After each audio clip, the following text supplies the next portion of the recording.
Hello, everybody. Hello. How are we doing? How is everybody doing? We doing all right? Can everybody hear me? Am I too loud? Is the music too quiet? Hello. Hello.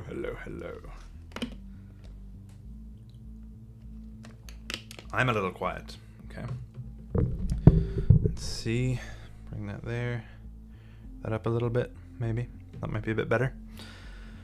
How we doing? Spring Bonnie Plays Games, Kettle God, Alpa, Nikki Lowe's, Desire Without Emotion, 6 Mid-Keens. Thank you very much, guys. I have to put my alert box at the top there so we can see. Akiv Asuv Gaming, welcome to the Unwithered Truthers. Thank you very much for joining. So, how are we keeping, everybody? Today, this is a part 2. Mio191. For 5 months, member of the Unwithered Truthers. Thank you so much for all the support. Thank you for giving me the confidence to share. Absolutely. Man, that's that's a big compliment. Whoa. Thank you, Mio, for your kind words. If you guys hadn't seen the last stream, this is me going through a fan-written interactive novel, which is like basically a rewrite of Return to the Pit, and this is by Candi Bunny. If you're not familiar with Candi Bunny, she makes amazing FNAF videos. Good friend of ours, in terms of the channel, and T-Dreads and Gibby and everybody. And she's really cool, and she has posted this Return to the Pit on her YouTube. Gibby did a whole video reading through the entire thing and every ending and stuff like that. We went through pretty much, I think, all of the alternative endings of part 1, which was a lot, and that was before the end of part 1 was just us getting into the whole thing with the MCI and seeing them, and then the rabbit chasing us. But we actually did so much in the first part before that we have already started down the true ending route. And if you can see in the inventory there, we have a Bees Polaroid camera, which is the bonus item, which is like in the week before, the phone that you get when you play through the game the entire time. You get a bonus item, and then you can do different endings. Candi Bunny has that in here. It's just that it's not required to beat the whole book and then go back. So we've actually found that through a glitch in the book, but an intentional one. It's not like we broke it or anything like that. So this book is really great. If you haven't watched the first part, I think you probably should be fine to follow along as we're going through this. Anything that might need explaining, I probably can go over it. But even if you didn't see the first part, watch this part, and then later on you can go back and watch that, because I think the overall structure of this is going to be similar enough to the regular Into the Pit stories. At least it has been so far, pretty much, except for all the crazy stuff. But that's extra you can go back and watch later. So I suppose let's just get into it. We were at part 2, right? That was where we left off. Yeah, the yellow thing. Okay, so we have our inventory notes file open. We have currently a toy flashlight, Bee's Polaroid camera, the bonus audio I was talking about, sticky hand, a Polaroid which we took with the camera, and it's labeled Cassidy, and has a picture of the purple guy and a ghost on it, and we have a screwdriver. So quite a lot of things filling our pockets so far. I'm really excited to go through more of this. Thank you very much. A gifted membership from Akiv, who just joined themselves. Thank you so much, Akiv. That's amazing. Zita. There you go.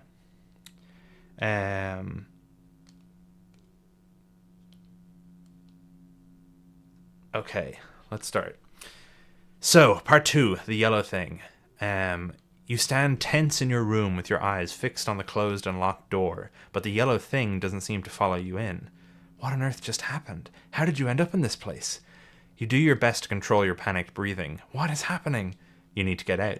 Your dad could be dead already and you're just standing there. Come on, Oswald, look around. What are your options? The door is obviously a no-go, but there's the window. It barely opens more than a crack, but maybe you can remove the whole frame if you have the right tool. You also have your cell phone. You're worried if you call 911, the rabbit will hear you, but texting your mom might be an option. Then again, your mom can't check her phone often at work. You and Dad could be waiting a long time if she's dealing with a medical emergency. Ooh, three choices off the bat. Let's start a poll. If you're unaware, we've been doing each of the choices by an audience poll.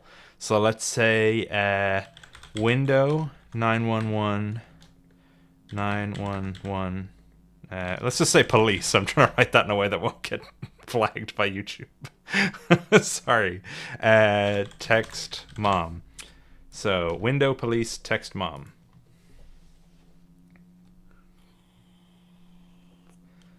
Let's have our choices coming in. Let's see. Windows at 50, 54. Then we have 25 for police, 19 for text mom, 47% for window, 50%. All right, window seems to be working out. All right, end poll. Okay, that's window at 52%. So we're going to use the screwdriver on the window because we have it in our inventory. So tap touch here. All right. The window is one of those casement windows that you can crank out to open sideways, but it's so old it only opens a few inches. Luckily, with the screwdriver, you can remove the whole frame.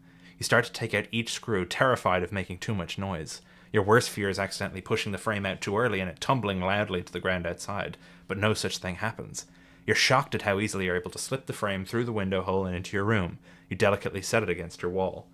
Jinx, please don't follow me. There's not much stopping her from leaping out the open window, but there's not much you can do about that right now. You hoist yourself over the edge and drop softly right onto your mom's hostess. Hosta? Hostess? I don't know how to pronounce that word. Hostess? If you get far enough away, you're sure you can call 911. But what can you say to make them understand? Help! I've been kidnapped by a giant yellow bunny from the past and my dad is bleeding out at the bottom of a ball pit. Definitely not. But maybe you can tell them you've been kidnapped. And when they arrive, they'll see. And then, just maybe, they'll believe that your dad is in the ball pit at Jeff's. But the fastest route to getting your dad help is running straight to Jeff's yourself. So, call 911 or run to Jeff's. I like the... Hey, Candy Bunny. Hastas. Candy Bunny is in the chat clarifying Hastas. There you go. Hastas. Never heard of that, but there you go. It could be just a cultural thing. Let's see. So, choice... Call police or run to Jeff's. Nearly just hit stop broadcast by accident.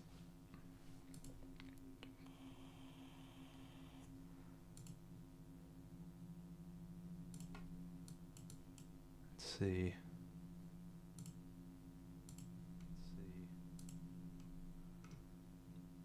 Okay. Run to Jeff's is looking like it's winning out. Yeah, run to Jeff's. 56%. All right, let's run to Jeff's. Your highest priority is getting your dad out safely. You are his only hope, and if you wait for the police, it might be too late. You tiptoe down through the lawn and walk as quickly as you can down the sidewalk. As soon as you take a turn, you break out into a full-on sprint. You sprint many blocks, but you can't keep up the pace the whole time. Once you're out once you're out of your neighborhood, you slow down to a fast walk. Everywhere you can, you avoid walking down the regular route in case the rabbit chases you. Clearly, it knows the route to and from Jeff's. When you arrive at Jeff's Pizza, Jeff is not at the counter, which is the best case scenario. You don't know how you'd pass off being there again after getting caught in the ball pit just an hour earlier. You quickly cross the dining hall and stand in front of the ball pit. You need to prepare yourself. Your dad could be at the bottom of the pit, or he could be back in 1985. You shudder thinking of 1985, but you don't back down. Oswald, kind of tough. The hell? You dive in and begin your count to 100. You flail your arms as gently as you can, trying not to make a noise that Jeff could hear. You feel all over the floor for your father, but your dad is nowhere to be found. He must be in 1985.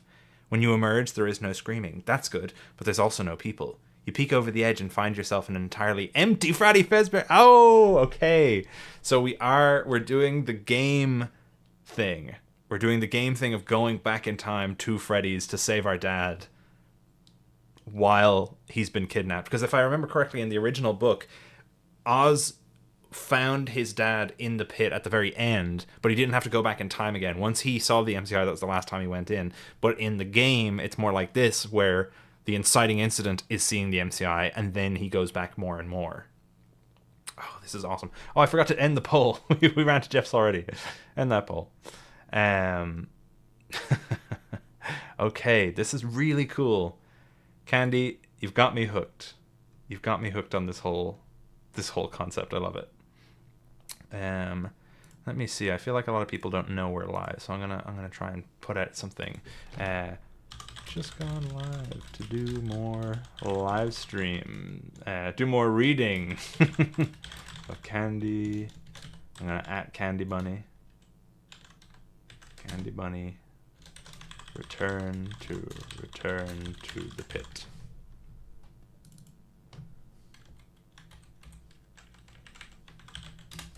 Alright, just gonna post that and see if that gets anybody in here. To be fair, I did go live with like 5 minutes warning. Okay. Yes, and of course, thank you again to Candi Bunny for letting us do this. This is so fun. So, let's see here. Asiv. Before I forget, it's pronounced Asiv. And have some more money. Thank you so much. Thank you so much. That is so generous. You already got the membership, then you gifted a membership, and then you donated 10 Canadian dollars. Thank you so much, Asif. So okay. You feel he must be in 1985. You find yourself in an entirely empty Freddy Fazbear's Pizza. Well, not entirely empty, because Freddy is standing alone on the stage, mic in hand. His head swivels from side to side, surveying the room. You thought he was creepy before, but oh boy, it's a whole new level in the dark. You think you're staying as still as a statue, but you must not be still enough, because a single red ball falls over the edge of the pit and begins to roll across the floor. The bear snaps its head right in your direction and begins to stomp down the stage. Its footsteps on the stage stairs are like thunder. You didn't realize how heavy these animatronics must be. He must see you, but these things are made to walk around with kids. You should be safe, right? Okay, so this is most likely post... No, this is post-MCI. Oh, it's Houstus. Houstus apparently is how you pronounce it. The ongoing legacy of Houstus. Hello, PB. You're at 2 times speed and now you're caught up. Perfect. All right, poll. Joyce. Are we gonna say still, or are we gonna run?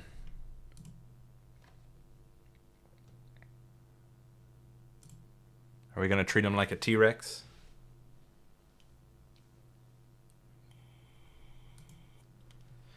Make sure if you're watching, by the way, to like the stream, because we want it to push out to more people.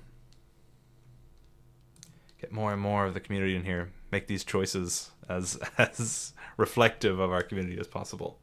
Oh man, it's really getting split down the middle.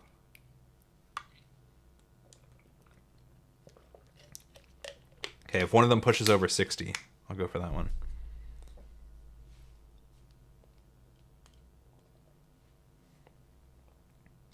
Oh, thank you, Jubbins. Yeah, the blockages are very difficult to navigate. That's why the stream is very late. Oh, we're so split between still and run. Hosta? Hosta? It's my Hosta. This pronunciation thing can't go on. I could Google it. That is true, Mio. All right, I'm ending it at run. I think it's 52% to run. That was close. That was close. But we're going to run. That's our first choice anyway. We might not make it. All right, so what page are we on? Just to make sure we're on page 92. Run for it. You've never... Oh my god. Okay. New one. Choice. So it looks like we're running to the bathroom, kitchen, or security office. Ooh, we're gonna play FNAF 1 right now. You've never seen these animatronics do anything but perform and give cake, but your gut is telling you that this is not safe. You erupt from the ball pit in a fountain of plastic balls and begin running past the upturned tables. Clearly this place is still a mess after the events of whatever day you were here an hour ago. You can hear the heavy footsteps of Freddy pick up pace behind you. You need to lose him. Maybe he's not programmed to go into certain rooms. Which rooms would that be? That's nice. We got a little bit of meta knowledge. Maybe Candi's trying to use that against us. Let's play FNAF in a FNAF book. Yeah, it's going to be like, close left door. Basically what the week before is. So, okay, security office seems to be winning out. That makes sense. Freddy won't enter the women's room trust. Alright, security office it is.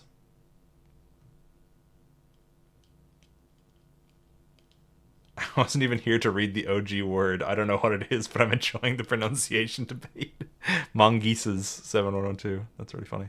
Run to the security office. Let's go. Ooh, what's this? Whoa! Is that a code? Okay, wait. So the security office has to be the safest place in this whole building, and you think you remember right where it is. You remember peering into the weird wall window to scope out the old computer with Mike and Chip. Man, you hope they're both okay. We also remember it because we were there with the guy who was talking to Ralph on the phone. I don't know if that can't be canon to this bit, right? You can't have done that and this. I think that's correct. You zip down the hall and slide into the open door of the security office. The metal fan is buzzing on the desk, but there's no one here. There's a single monitor displaying the security cam feed of a supply closet, and another monitor that seems to be hooked up to the oldest computer you've ever seen. Taped to the old computer is a note with a phone number, but the last digit is indecipherable. Add phone number note to your inventory. Okay. Let's see. Phone number note, and it's 393... Oh, wait!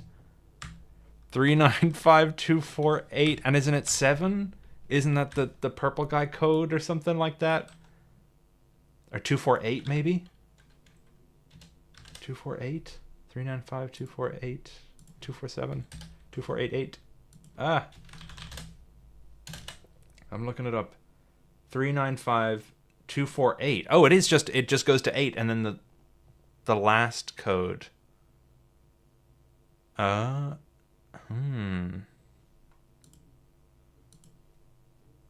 So what's the last digit?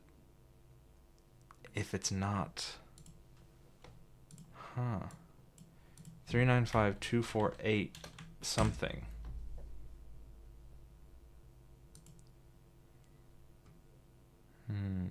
Yeah, it looks like a 9 or a 7 to me, but it could be an 8. Really interesting. That's why it's indecipherable. So we're going to check the cameras. This is getting a lot more choices. Check cams, boot up computer.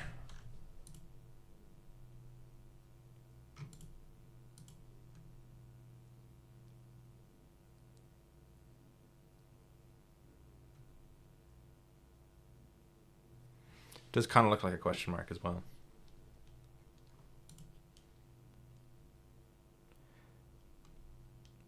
I think 395248 is just the code on its own, so this last digit is like literally indecipherable. 67. Okay, check cams, boot up computer. It looks like check cams is winning. So we're going to check cams. You flick through the camera feed searching for Freddy. He doesn't seem to have followed you. Instead, you eventually see him standing perfectly still backstage, staring right into the camera. It's uncanny, but at least he's not at your door. Freddy does not go to the backstage. You breathe a sigh of relief. Freddy probably has been trying to get you. You probably just got spooked in the dark. If your dad is down here, he might have gotten spooked too. Maybe he's hiding from the animatronics. You flick through all the cameras and scan for him, but the only thing you see is Bonnie roaming some hallway. Still, the cameras have given you some idea of places to check. So many choices. The choices have just rocketed up in terms of like page-to-page choices. It used to be like every 4 pages, do you go left or right? Now it's like, quickly, what do you want to do? Things are happening paragraph after paragraph. Okay, let's say prize counter. Private party room. Oh, wait. So it was a party room in this version. Interesting. I thought it was the safe room. Okay.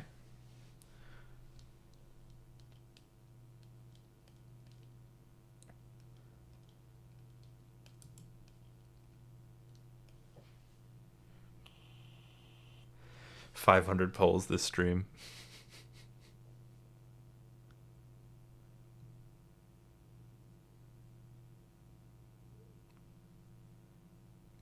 If it's stuck for anybody, make sure you refresh, and hopefully it It should clear out. And for anyone that didn't get the reference on the phone number, that's the purple guy like hex code thing from FNAF 3, which is 395248. But that had an extra number which we don't know. I assume maybe there'll be a case of later on in the book it's like, if you think it's 3952488, click here. If you think it's 3952487, click here. So okay, private party room. So it's on camera as well. This is interesting. The best hiding place in this building is probably the room the rabbit first brought you when, yeah, you didn't even know that room existed until an hour ago. You find the sign that says private and wonder how you'd seen it before, how you'd never seen it before. As you push the door... Oh, sorry. I thought this was him checking them on the cameras. We're going. We're going to the room. Okay. I see. Okay. You find the sign that says private and wonder how you'd never seen it before. As you push the door open and stare down the hall, there's a trail of red leading down the hallway and under the door that says party room. It could be your dad's blood. You don't remember if it was there an hour ago. You were a little distracted at the time. There's a huge knot in your stomach as you approach the door. What if the bodies are still in there? When you push open the door, the room is not only empty, but in perfect order. It's the only part of the pizzeria that isn't in chaos. The tables are set with clean white tablecloths, their chairs in military straight lines. I really like that description. It's good. What were you so worried about? Of course there aren't still bodies in here. There's nothing in here, including your dad. As you turn to leave, you are stunned by a scream and the head of a golden-colored Freddy right in your face. You wonder where on earth the animatronic body was, why there's a golden-colored Freddy, and how this flying head can exist at all. Or at least you would wonder if you had any time at all to think before falling dead. But you don't. Oh, shit. Damn. We got FNAF 2 Golden Freddy. Candi. You can answer. You can tell us the truth. The unwithered truth. Are these the unwithered animatronics or the classics? Because he just did the Golden Freddy from FNAF 2 attack.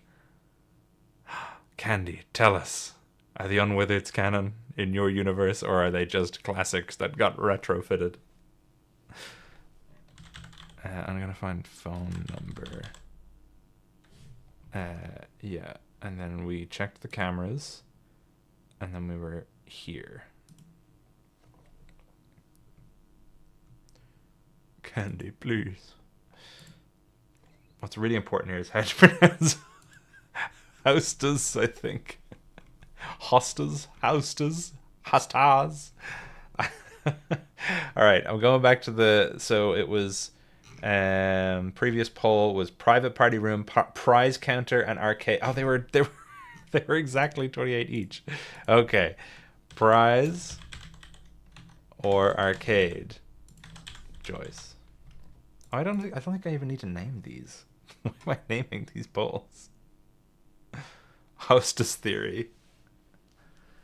Oh my god, they're telling us a story and called Candi. Literally Candi Cadet. Oh, okay. Arcade, prize. Oh, prize is winning out a good bit. We want to go see the puppet, don't we? We want to go see if there's the puppet. Candi plays the puppet in the reboot. She's gotta have something in here. Prize counter. Oh. Got another sticky hand. A good place to hide might be behind the prize counter, and it's not too far from the ball pit. If Dad was injured, it could have been the easiest hiding spot. The glass display case that exhibits one of each prize has been smashed. You tread carefully over the shards and peek behind. Boxes of cheap toys are stacked behind the counter. One box is upturned and yeah, sticky hands. So we get a sticky hand. I think we already had a sticky hand. Yes, we did. Unfortunately, there's no sign of your dad. So now it's backstage. So this is where Freddy was. So, backstage or arcade? Bars. Okay. Hosta's ending is the true ending. Backstage and arcade are fighting it out. Backstage. Oh my god. If people don't know how people are voting for this, by the way, this is just in the side chat, by the way. You can just go into the side chat of the stream and it should pop up there as a little thing you can vote in. Backstage it is. Hello, Ben 10 Screams. 2 sticky hands. Frick, it's our lucky day. Our lucky, lucky day. Absolutely. Backstage. Damn it. You know backstage is a terrible place to hide from animatronics, since they go back there all the time. But your dad might not know that if he's hiding from them. And it's the most obvious hiding spot you can see from the pit. You tread lightly up to the stage and whip back the thick curtain. Freddy is rehearsing back here, and you interrupted his rehearsal. You fool! You've thrown off the Emperor's groove! Freddy raises his enormous metal fist and brings it down hard on your head. You fall to your knees and take your final bow. Ooh, I like that. That's cool. Because you're on stage, you see. That's good. I like that. All right, it's the arcades. We got to go to the arcade. The arcade feels like the right place to check. Your dad always loved talking about old arcades he played with his friend as a kid. And now you've played a lot of them too. Thinking of the arcades makes you think of Chip and Mike, and you're so distracted thinking of them that you almost bump right into Chica as you round a corner to the arcade. Strangely, Chica doesn't notice you, even though you're barely a foot away. You hurriedly duck behind the machine and cower. Chica up close is enormous. Her gaze is fixed on one of the machines that seems to be on. It's glowing and playing what should be cheery music, but it seems to be glitching and the music is eerily off-key. You're lucky she didn't see you, but what are the odds you can pull the same trick again to get away? You need to figure out how to get out and keep looking for your dad. Okay. So, sneak away, unplug the arcade, or wait for Chica to leave. Candi, why are we even playing? Can you just tell us all the good endings? Jeez.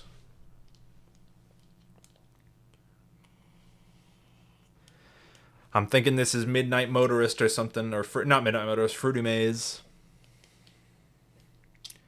I have a feeling she's going to be looking at Fruity Maze and it's going to be like, you see the reflection of a little girl in the glass and a man standing behind her or something like that. Because I've always wondered what is the perspective of Fruity Maze, and I always liked the idea that if you were playing the Fruity Maze game, your reflection would become the reflection of Susie's face in the machine. I hope that's just an idea. Alright, unplug the arcade. We're unplugging it. Chica's totally taken with this game. Maybe if you unplug it, she won't be interested in the noise and she'll follow other sounds around the restaurant. You shimmy as quietly as you can behind the machine, picking up an army of dust bunnies. You eventually get to a position where you can just reach the cord that's powering the machine and wiggle it back and forth until it's unplugged. The song dies down and the arcade goes dark without the light. You can't see Chica at all, but you hear the whirring of mechanical parts as she shuffles a little, followed by loud thuds as she starts to roam once more. Her footsteps pass out of the arcade and eventually you can't hear her anymore. You crawl out from behind the arcade and brush off the dust. Nice, okay, that worked. So continue searching. Inspect the machine. I feel like that's going to be the popular one. Search the arcade could also be very interesting.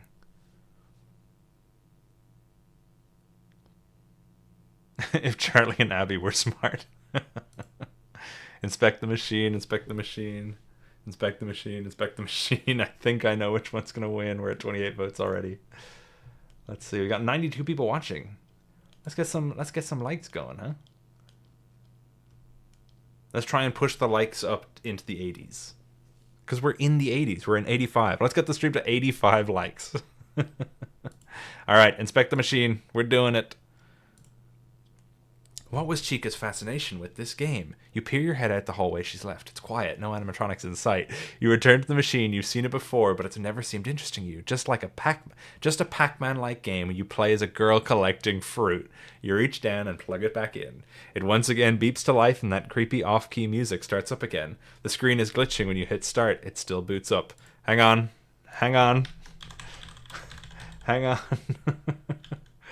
2 seconds. Stay with me. Here we go. Can we hear it? Yes. Is it too loud? Is it fine?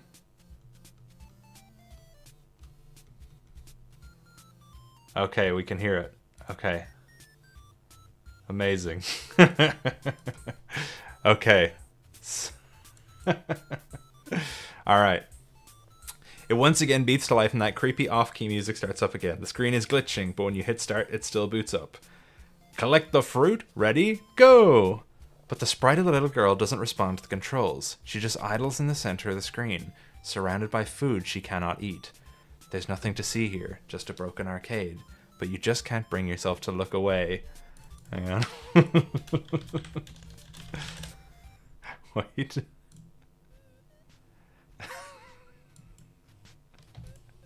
In the reflection of the screen, you can see your own face, eyebrows scrunched in confusion. After a few moments, another face starts to appear behind you, the face of the yellow rabbit. You whip around, but it's not behind you. It's like a ghost that only appears in the mirror. The rabbit in the screen lifts its hand and waves it, just like it did when it beckoned you to the back room. A monstrous pit forms in your stomach. Oh no! Oh no! I was right and I don't like it. Unplug the game. Bonus! I mean, we gotta do the bonus item. I'm so sorry. Bonus item. I didn't even see it was the bonus item. Oh no! You grab hold of the Polaroid camera and point it at the reflections on the screen, but just before you hit the shutter release, you think the better of it. You whip the camera around as if taking a selfie and blink hard in the flash. When you open your own eyes again, the arcade is no longer running. The only reflection in the glass is your own. Let's go! Polaroid Susie! I'm just gonna add it here, because we don't have that much vertical space. Oh, that was peak. This is the stuff I want from FNAF. This is the stuff I want from, like, FNAF books. So good. Oh, that was awesome. That's so good. Candi, let's get some Susie Polaroids in the chat, please. For Candi, in deference to Candi. Let's get some Circus Baby Bros in the chat.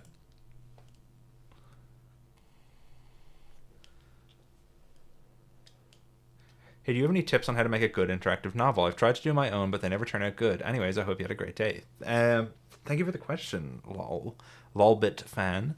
I was actually thinking it might be fun for, and I have not said this, Candi, so this is not me like announcing anything. It was just an idea I had. I thought it might be fun to do a Freddy and Friends podcast, because I only ever did the one with T-Dreads, and I want to do more. So I was thinking doing one with Candi and talk about interactive novels and interactive design. I think it'd be really fun. We've got some Circus Baby Bros in the chat, bro location. But yeah, I thought that might be a fun idea for a thing. So yeah, I guess now we have to discern. Yeah, let's do that. Awesome.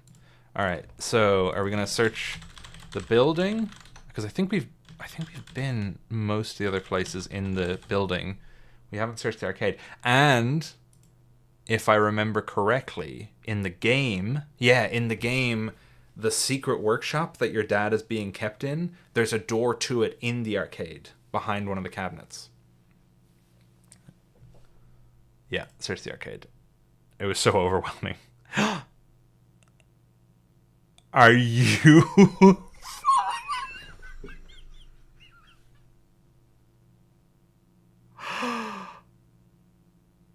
I wish I had face cam on right now. This is so fun. This is so cool. You've played most of these games over the summer, except for a few that never piqued your interest, but you thought you'd seen them all. Yet right next to Skee Ball sits an arcade you swear you'd never seen. This is so cool. All right. God, imagine this in an official... Like, I want to say, by the way, when I'm like, oh, I want this in official books, I don't mean in terms of, like, this has any less value because it's a fan work, because I'm enjoying it as much as I would be were it canon. I just mean, like, the attention to detail and, like, these moments that we're having of, like, oh my god, this is so cool. And, like, this having the start button to the arcade on the screen is so cool. And the little ASCII art, love that.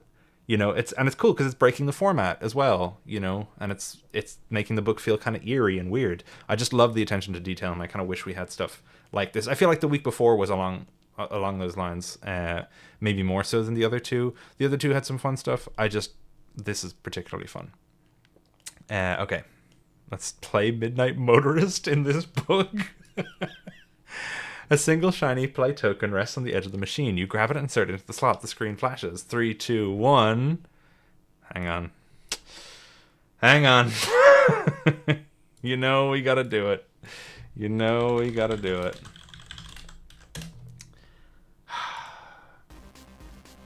There we go. It's a racing game where you have to avoid oncoming traffic. As the laps progress, more cars appear on the road. Your mind has been on Chip and Mike ever since you entered the arcade, but this game makes you think more of Ben and your many afternoons after school playing kart races together. As you near the end of lap 4, your car is at top speed and both the top and bottom lanes are covered in obstacles. You're not sure you can make it to the finish without hitting one. Sorry, I just saw the little Midnight Motorist diagram at the bottom. This is awesome. Top lanes or bottom lanes are our two choices. Okay, start a poll. Top, bottom. This is so funny. I love this so much. We're playing Midnight Motorist, the arcade, in this book right now. So funny. Samuel Darty, member for 8 months. Wow. Not Midnight Motorist asking if you're top or bottom. Oh dear. Okay, bottom it is. Wait, no. Wait, bit 93? 93, you say? Okay. The cars move faster in the bottom lane, but there's fewer of them. You think you can sneak past if you're quick at your movements. It looks like there's no way between the 4 cars that are forming a wall between you and the finish line, but you find the pixel-perfect spot to barely squeeze between them. Your little pink car whizzes across the finish line at top speed. You didn't get hit once! Goal! New high score! The game prompts you to punch in 3 letters with your initials. Chip and Mike, and you never put your real initials when you win. Oh, you always put in a combo of your 3 names? OMC. Imagine this was canon, like a canon book. This part would just destroy all of our minds. That's so fun. You smile. One last high score in honor of your friends, even though you don't think you'll ever see them again. Oz Mike Chip OMC theory? Please insert another token. You don't have another token. And besides, you should really stop fooling around here. You need to keep searching for your dad. Wait, I thought we were gonna go off the bottom of Midnight Motorist. Interesting. Alright, let's tap touch here. Do we want to go back and try the bottom lanes? Or the top lane? Let's go back and try, because I feel like we should try navigating the top lanes, right? You try to weave your car through the crowded lanes, but there's no avoiding the wall of obstacles. You hit one of the many cars and spin out, slowing to a halt. You cross the finish line at a snail's pace, and the screen reads goal. Please insert another code. Yeah, okay, so this one we don't get the top score. That was cool. Okay. Please insert another code. Okay. You head at... Oh, bit 87. The bit of 87. You head out from the opposite entrance Chica left from. It brings you back into the main dining area. Oh, wait, no. Oh, shit. We're gonna die. You're right next to the starry purple curtain that you've never seen open the whole time you've been in 1985. Another possible spot your dad might have hidden. You draw back the curtain. A fox, you whisper? Oh, this is bit 87. Interesting. Before you use an out-of-order animatronic fox with an eye patch and a pirate hook. Has this guy been back here the whole time? You wonder if he was built with an eye patch, or if it was maybe added to cover up some damage to his second eye. Your hand drifts up to the eye patch, but quickly retracts as the good eye begins to glow and rolls toward you. Ah! You scream. Foxy screams too. You run. Foxy runs too. Who knew they made animatronics that fast? You do now. Game over. Bit 87. Bit 87. And it's Foxy. Interesting. Okay, I guess we just restart the chapter now. Do we want to use the screwdriver again? Okay. Screwdriver. Police. Mom. 6-7, more like 8-7.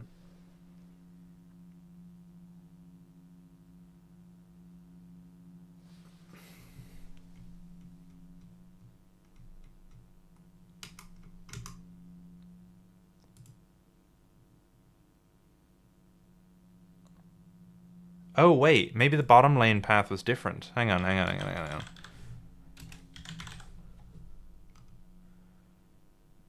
Bit 93. Yeah. Yeah, and then bit 87. Yeah. So it's alright. We're doing it right. Alright, screwdrivers went in again. Let's do the screwdriver. And then we already ran to Jeff's. So we want to call 911, I assume. Let's try that.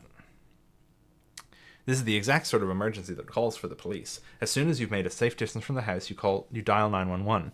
911, emergency response. What's the emergency? There's someone strange in my house. I escaped out the window. Dispatch is sent to your house straight away. You stay on the phone with the operator until they arrive. You direct them to the front door and stand far behind as they open it. Standing in the living room, frozen in its tracks, is the yellow thing. Its face doesn't change from that same eerie smile, but you think it looks a little shocked. The police officer stares at the yellow thing.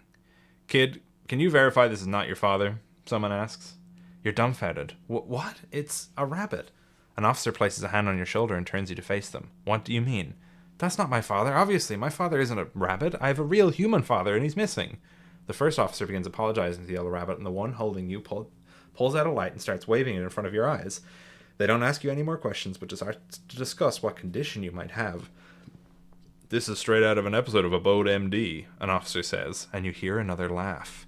You were taken to the hospital where your mom works and spend many, many sessions with a child psychologist. Eventually you come to understand the truth. You never went to 1985. Your father really is here. The yellow thing you see is just a trick your mind is playing on you. It's your dad, but you can't trust your own eyes. But no amount of antipsychotics ever cure you of your visions of the yellow rabbit. That's so dark. Oh my god. Jeez. Dr. Mouse. That's crazy. I love that, though. I love that idea. It's so dark. But, like, in this universe, Oz just has to live the rest of his life thinking he's crazy. And the yellow rabbit just is his dad for the rest of his life. That's absolutely insane. Someone was saying check the bottom lane to see if the OMC thing is like the other one. I don't think it will be. No, it's not. Okay. It's not like the other one. So screwdriver, Jeff's. I just want to make sure we have all the options. We tried running for it. We didn't stand as still. Okay, well, that's why.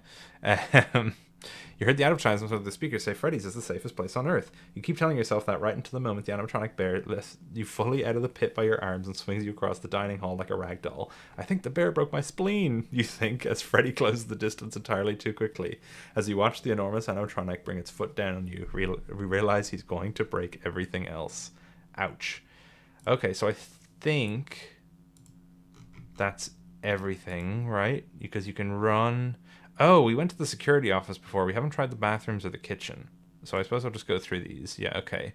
The kitchen. Animatronics surely aren't allowed there when they prepare the food. You swerve into the kitchen and immediately run into a metal wall. Flat on your back, you realize it isn't a wall at all. It was Chica. She's facing the counter, reading for a box of pizza in the middle. She's so engrossed she doesn't even turn to face you. But our cupcake does. You didn't even know our cupcake could move on its own. But now you know. In fact, it's the last thing you ever will know. Was it bit 51? Was that? Oh, sorry. Bit 51. Yeah. So that was the kitchen. Bathrooms? The bathrooms, of course. If there's anything in this whole pizzeria the animatronics can't go, it's there. You swing open the heavy door to the men's bathroom so hard it makes a loud bang against the wall. You can hear the thud of Freddy's footsteps from where you stand. You could stay at the door and listen for when he leaves, or you could hide in one of the stalls. Ooh, okay. So, this is interesting. So, listen at door or hide in a stall. I have a feeling this won't. If this lets us leave, it'll just send us back to the security office, if we can survive here. Who is BK sending links? Hang on, I can't see the full. I can just see top chat. Let's see live chat.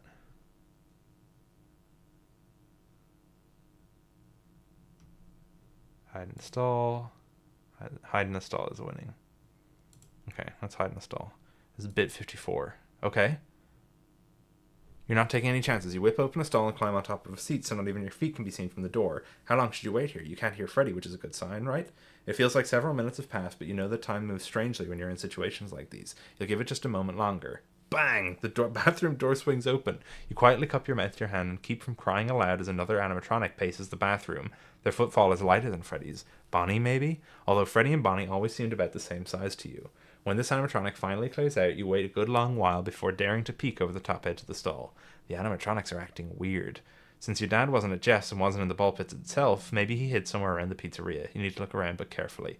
Yeah, so then private party room kills us. Prize counter, that kills us, right? Backstage kills us. Arcades. Did we check the prize counter? We did. Oh, that's Sticky Hand, part 2. So is there a way to survive this part? Because we went to the arcades, right? That led us here. We unplugged the arcade. I guess, did we try continue searching the building? Yeah, it's just 87. Okay. So the screwdriver window thing I think is a dead end.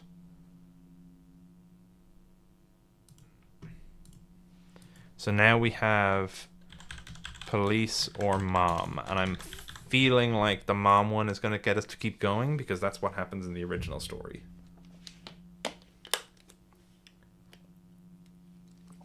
Oh, head back to the office and turn on the computer, of course. You're right, because we didn't turn on the computer.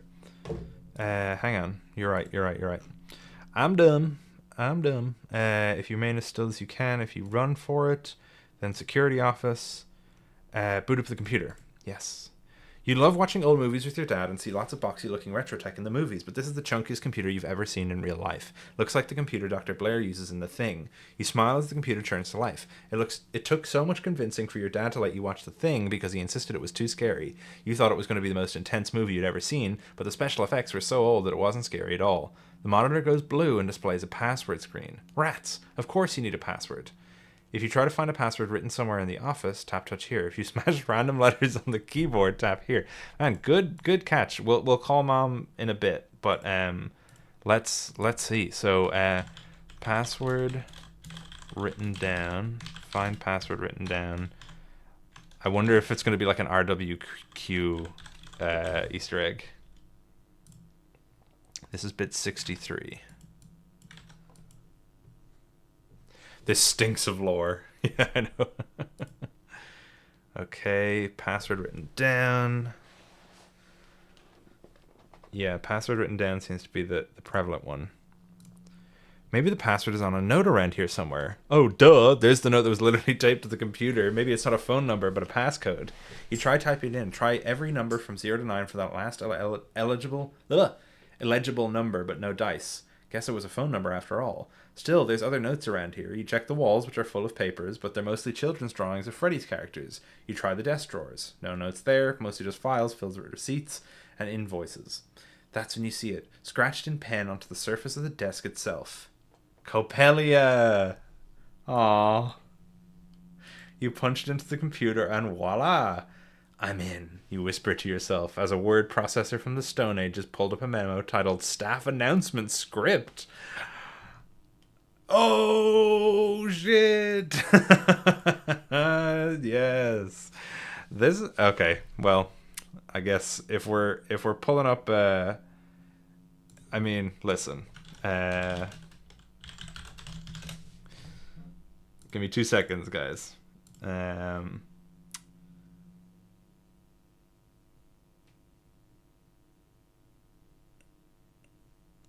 Yeah, okay.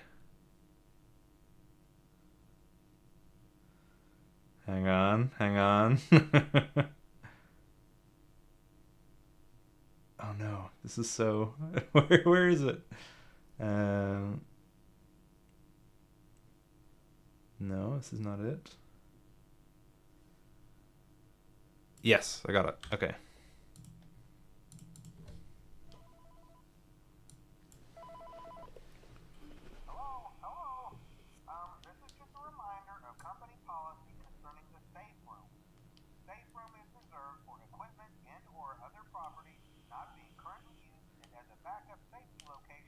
for employees only. This is not a break room, should not be considered a place for employees to hide and or congregate. And under no circumstance should a customer ever be taken into this room and out of the main show area. Management has also been made aware that the Spring Bonnie animatronic has been noticeably moved and would like to remind employees that this costume is not safe to wear under any circumstances. Thank you, and remember to smile. You are the face of Freddy Fazbear's Pizza. So, Candi is indeed connecting this call, of course, to the MCI. So this is so cool. We're pulling up Ralph's, you know, you have to squint your ears. Oh, I'm sorry. It's quiet. It was in his head. That's why I was imagining. So this is the script which Ralph reads for recording that tape after the MCI. Interesting, because we are in a version of the MCI where Spring Bonnie, like, everyone was running around scared, right? Unless the idea is that multiple kids were killed over multiple days, unlike in the original Into the Pit. Like, maybe it's just agony-isms for the ball pit. You wonder what a Spring Bonnie animatronic it is. Maybe an Easter Bunny version of Bonnie? That's cool. Well, that was cool, but you're gonna... I like Oswald being like, all right, don't know what that means. But if you're going to wait for this computer to load up anything else, your dad's going to bleed to death first. You need to keep moving. Okay, so that was our lore. She makes Scott look like a worm. That's good. Good night, Ben 10 Screams. Good night. You're welcome for the bedtime story. Sleep dreams. Good night. That's really funny. So now this path is dead. I think so. I think so. Because we checked the prize counter, we got the sticky hand. Which is interesting why you would get a second sticky hand if you can only die on this route. Right? Maybe we should double check. So if we go to the prize counter, we get a sticky hand. Then the private party room where the rabbit leads you kills us. Backstage kills us.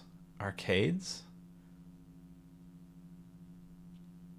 Oh, of course, the random letters. Yeah, we'll see that now in a second. I don't imagine that'll work, but we can try that. I just want to see if there's other sticky hands. I'm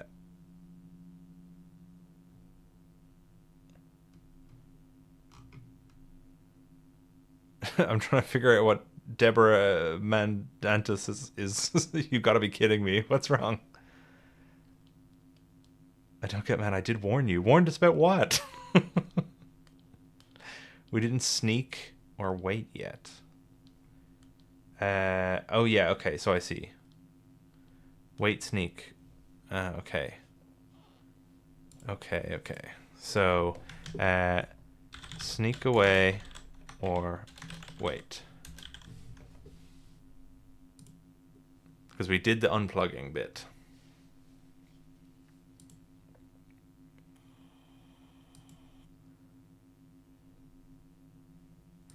This is bit 83. So we will do the smashing the numbers as well, the random buttons as well. Okay, we're gonna wait. Wait for Chica to leave. All right, this is bit 83. Bit 83. I feel like there's been a few bit 83s.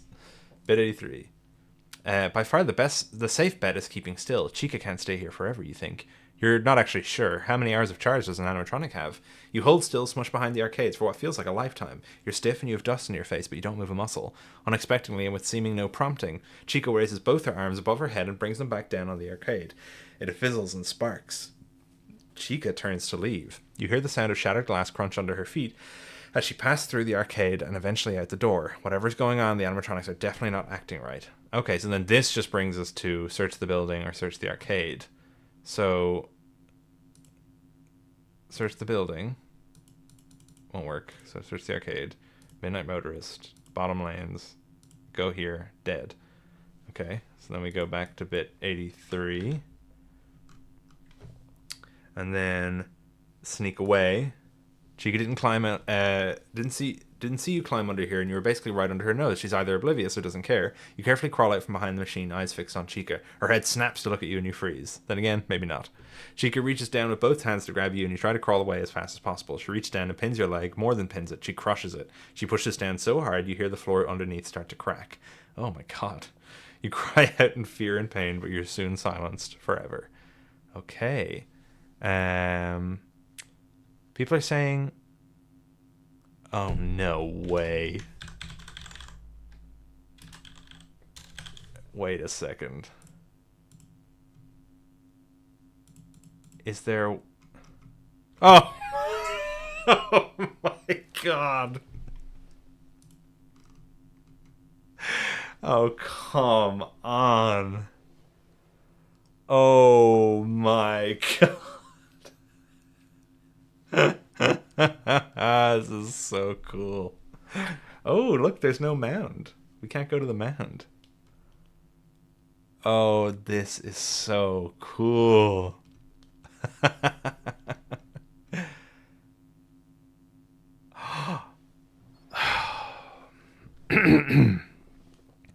You've had this exact nightmare before. You are driving. It's dark and rainy. Trees press in on you, and if you stray even a tire's width off the side of the road, you will undoubtedly send the car careening down a steep hill and into a tree. Just like a nightmare, you have no memory of how you built up to this circumstance. How did you get behind the wheel of this car? Are you dreaming? But everything feels so real. Where am I? I'm too young to drive. Which pedal is the brake? But even though the car is going so fast you couldn't take a turn without flipping, you don't dare to take your foot off the gas. You know with absolute certainty that you are driving away from the yellow thing. You know if you slow down even a bit, it will climb your car like a spider and shatter the glass and kill you. Ooh, a very mangle in FNAF 2. I give another $10. Thank you so much. That was what I was trying to tell you. Anyway, have some more money. Thank you. Thank you. I see what you mean now, because I thought this was the Midnight Motorist bit that you were talking about, the OMC thing. Thank you. You got me. There comes a stretch of road where it starts to grow narrower and narrower. There's no way to turn out. You're slowly getting boxed in by trees like the trash compactor in the original Star Wars. If this keeps up, you're going to crash. You're brought to a painful halt as you wreck the hood of the car on a tree. You don't have a moment to wonder if you've broken anything. The yellow rabbit is in hot pursuit. The driver's side door is crumpled and barely hanging onto the body. You roll out of the driver's seat and start limping further down the path. The rain is falling in torrents, so heavy it's hard to see, but you can make out a clearing just at the end of the path and a light shining. You glance behind you to see how close your pursuer is. The rabbit behind you is climbing right over the wreck of your car on all fours. Ooh, what the hell? You let out a yelp and pick up the pace to the fastest sprint you can muster. As you get closer to the light, you find it's the light of an open doorway. It's as if daylight is coming from the other side of the door. You're close. The rabbit is close too. You don't dare look behind you, but you can hear the snarl of its breath over the rain. You slide through the open doorway, close the door, lock it, and find yourself in your own room. This is crazy. You stand tense in your room with your eyes fixed on the closed and locked door, but the yellow thing doesn't seem to follow you in. What on earth just happened? How did you end up in this place? You do your best to control your panic breathing. What is happening? You need to get out. Your dad could be dead already, and you're just standing there. Come on, Oswald, look around. What are your options? The door is obviously a no-go, but there's a window. It barely opens more than a crack, but maybe you can remove the whole frame if you have the right tool. You also have your cell phone. You're worried if you call 911, the rabbit will hear you, but texting your Wait, what? Wait. Loop?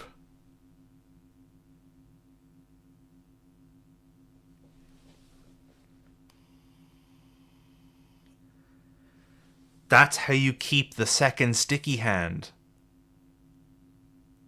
Wait, I think we might actually have to note down that we have 2 sticky hands.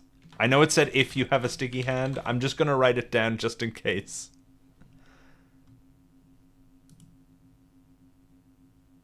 Oh, what? Okay, so I'm just gonna go to Jeff's.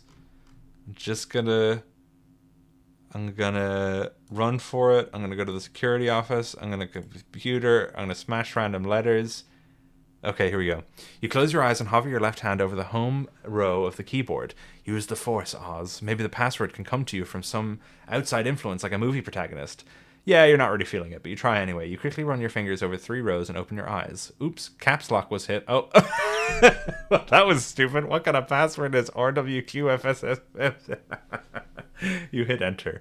Oh, everything on the blue screen disappears for a moment, and the constant hum of the computer quiets. Did you break it? Suddenly, the screen flashes with an animation of the yellow rabbit stalking across the screen. When it reaches the center screen, it stops, gaze fixed on something off-screen. Its shoulders rise and lift rhythmically, like an idle animation indicating breathing. Are we playing the Into the Pit game now? In an instant, its head snaps and seems to be looking straight at you. You back up hurriedly and knock over the chair. Its pixelated fingers grows and covers the whole monitor. It bangs on the screen from the inside, and you watch in horror as the tips of its fingers begin to push through the glass and materialize on the other side. You know your sci-fi tropes. The yellow thing will be out in the real world in just a few moments. Imagine we hadn't done this. You need to stop this. Oh my gosh. Okay, so unplug, book it, or bonus item. I mean, I'm actually curious because we have the bonus item obviously, but I'm curious what the other ones are before we might do the bonus item. Who's this gonna get us? All right, it's you know what? I can come back here afterwards. Bonus item. Let's do it. You reach for the Polaroid camera and point it at the rabbit. It's got a full arm out and is clawing at the desk to get a grip. Take the picture, stun it, but something holds you back. Your finger hovers over the shutter release as the rabbit labors to escape the screen. You just can't take it. Not yet. Not until the screen, the rabbit, and the whole computer suddenly shudder in what you can only describe as a glitch. Where the rabbit had just been struggling to pull itself out, now it is standing tall right in front of you. It grabs your arm forcefully. Now! Click. The flash bathes the room in a blinding light for a moment. In the next, the rabbit is gone. You drop to the floor and sit in shock as the camera begins spitting out another Polaroid. Polaroid Jeremy. Wow. That was how we got our Polaroid of Jeremy? Oh my gosh, imagine we hadn't done this. Imagine this is one option. I feel like we gotta go back and check everything now. Whoa. Yeah, and then we can loop and keep... So we're missing Gabriel and Fritz. I want to go back and check. If we unplug the computer, we die. There's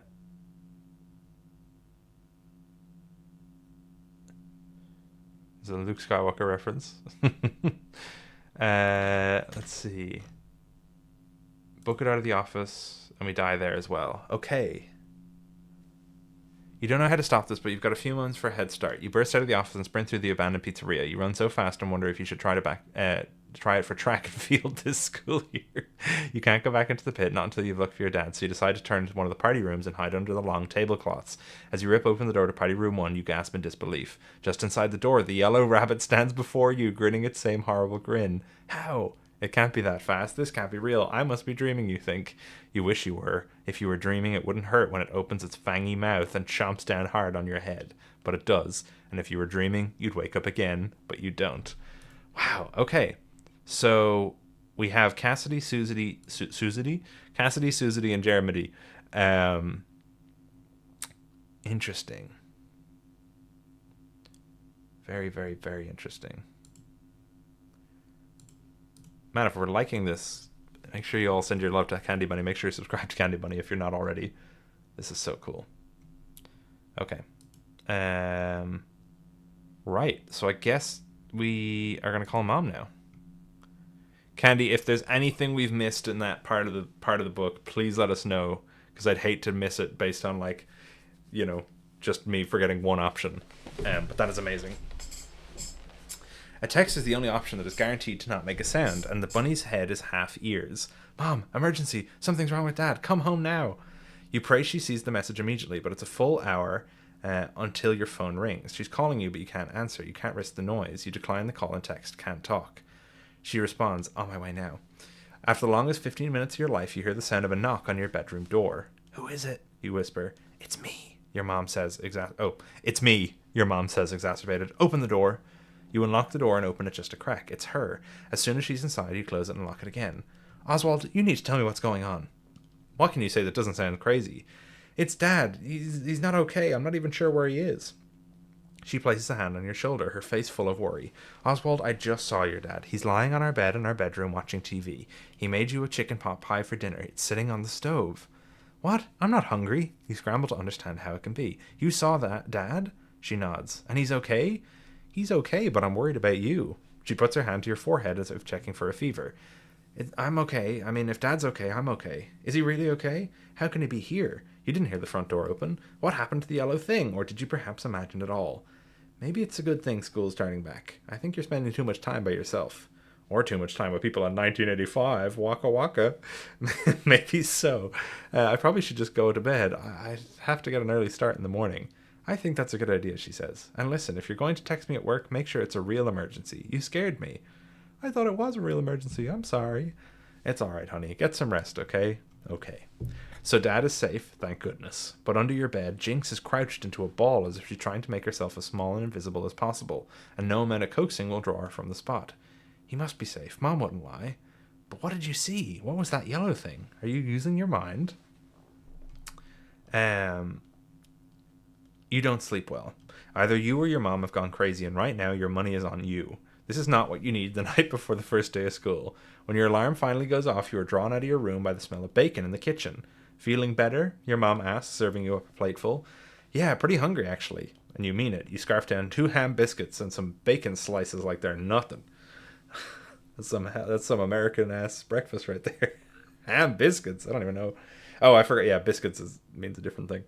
You're about to get up for your third when the yellow thing walks in and sits across from you at the breakfast table. You can't be crazy. It's right there, as real as the biscuits you just ate. Mom, where's Dad? You croak out. She turns around and looks at the both of you. Oswald, your dad is right in front of you. I don't know what prank you're trying to pull, but it's not funny. Okay. I seem to remember this choice in the original interactive novel. Insist the rabbit isn't Dad, or play along.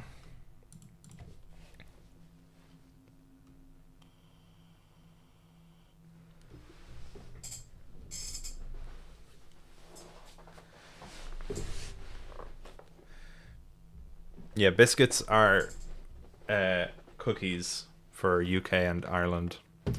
And probably some European places. I don't know.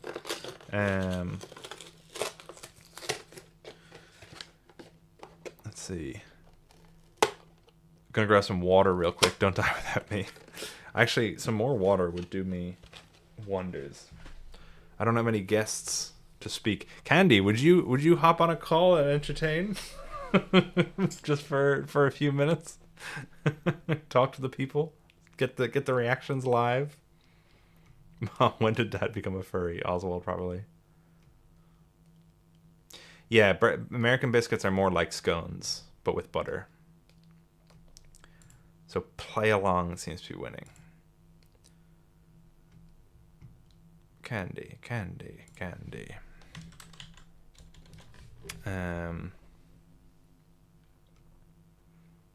Alright. Good heavens, I can't hold up a stream on my own, lol. I think you could talk to chat. And see what people think, because this is so cool. But if you'd rather not, that's totally fine. I just want to run down for like 3 seconds and get my get my water. But okay, we have to play along. Okay, I understand. I'll cut it out. I apologize. It's hard to even spit out the words under the gaze of the yellow thing. Is Dad taking me to school? Of course, she says. This is insanity. You once again find yourself in a locked car with the yellow thing driving. The insanity only deepens as you approach your school. Your neighbor jogging down the street waves at the yellow thing. The crossguard? No comment on the unusual driver. The kids crossing who stare right into the car, just chatting and laughing like nothing unusual is happening. Something sinister is afoot, but it's far more supernatural than you had thought at first. I like something sinister is afoot. You are the only one who can see the yellow rabbit. Hey, I'll take the bus home from school today. No need to pick me up. The more time and autonomy you have, the easier it is to enact a plan. Thank goodness schools don't teach much on the first days of school, because you can't pay attention to a single thing your teacher says. First, you start wondering how you can get back to Jeff's to find your dad, and then you start to question your sanity, and then you convince yourself it's all real, and then you're back to wondering how you can save your dad. Over and over, the cycle goes until recess. At recess, you sit on a bench and stare out past the yard in the direction of Jeff's. How can you get there without the yellow thing catching you? Hi, can I sit here? You snap out of it and look up at a girl you've never seen before, with curly black hair and brown eyes. Sure, help yourself, you say. Is this a new kid? But no one ever moves to this town. Thanks, I'm Gabrielle. Oswald. She plops down on the bench and starts to read an enormous book. I wonder if Gabrielle is going to somehow give us the Gabriel Polaroid. Maybe she's related to Gabriel. Hop in call and she's a bunny. Fire writing. Okay, Candi might hop in a call for a second. Let's do it. Let's hope this works. Hello? Hello? Hello. Let's see if the people can helet's you. Heck yeah, I just had to mute the Oh, stream you're real on quick because screen. there were two of you going on at the same time. Oh, yes, of course. Let's pop you down somewhere like over here. No, I think I should just cover your face. This is my Just stream cover now. my entire Hello, face, chat. perfect. I own this place now. So what questions does chat have for me about the FNAF 3 reboot, right? Because I'm... The FNAF... Yeah, you tell them all about the FNAF 3 reboot. I'll tell them all about this Heck yeah. canon. You can get your water. I can hold down the fort. Do it. You Question can do it. mark? I'll be listening. Okay. Hi, chat. I've really only streamed by myself once, and only a single person was in that stream. So this is terrifying for me. But I guess I'm just gonna keep talking and look at the chat as you guys speak. Will I reprise my role as the marionette? Well, I haven't heard anything about the FNAF 3 script yet, but I have been on vacations and away from my Discord for a while, so I don't actually know. Oh my gosh. You guys, literally, I go in other people's chats, and people are, like, so nice to me. Like, you guys, literally nobody has ever given me hate, which is so crazy. Whoa.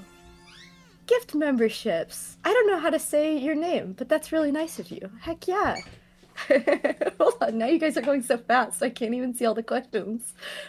Oh, it made the marionette come up. Wait, that's so cool. If I could make an interactive novel of any of the Frights books, which would it be? Okay, wait, it has to be a Frights book that I actually enjoy, and that's like a small amount of them because I really like books with happy endings. I really liked, actually, not one with a happy ending, I guess, but I really liked, wait, what's the Susie one? Coming Home? But I don't think it would make a good interactive novel at all. Which one would make a good, oh, Fetch, so I could put in a Brigadoon reference. The field. Okay, wait. Yeah, I'm so behind in chat now, I'm so sorry. What's the true way to say that H word? It's hostas. This is like a pivotal flower from my childhood that I remember my mom growing. And it's so funny because like when I put it in the book, I was like really worried that I was gonna dox myself. I'm like, oh my gosh, like what if hostas can only grow in like the very southern tip of Florida? That's not where I grew up. So I Googled it, but no, they grow all over the US, and I'm clearly from the US. So yeah, heck yeah. Hostas. Oh my goodness. Unwithered Hostas? Candi. We have the hostas. definitive answer. That's the definitive answer. All right, I did it. I managed You to did speak it. the Thank you entire so much. time. I got so Your much chat's water. so I'll nice to never. me. Yeah, I mean, listen, it's well deserved. This is the most fun I've had like reading a FNAF thing since the week before. The Like, week and honestly, before the was parts so of it I'm goated. enjoying a lot more. You know, it's scratching all the I'll have to right say that- bits, like the all the right like fan. Sounded weird. It's No, No, that's. I'll have to save it for the actual stream if we do a stream where we talk about writing interactive novels. But, like, the whole reason why I wrote this is because the week before was so goated, and then Yeah. Return to the Pit came out, and I was like, it's nothing like the week before. My dreams are shattered. Okay, but Yeah, I'm leaving now. Go back to your real stream. Okay, thank you so much for joining us. Yeah, Gibby I'll says be back W in chat, candies. guys. Oh, hi, Gibby. Bye, Gibby. I mean, I'll see you in chat. Bye, everybody. Love you all. Bye. Thanks, Candi. All right. Thank you very much for the brief appearance of Candy Bunny. What a go. All right.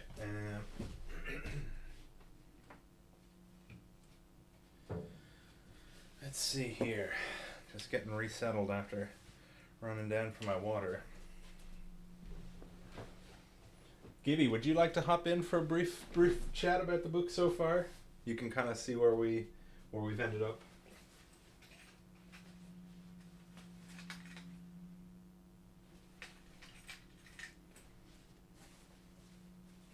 Chat only, Candi returns.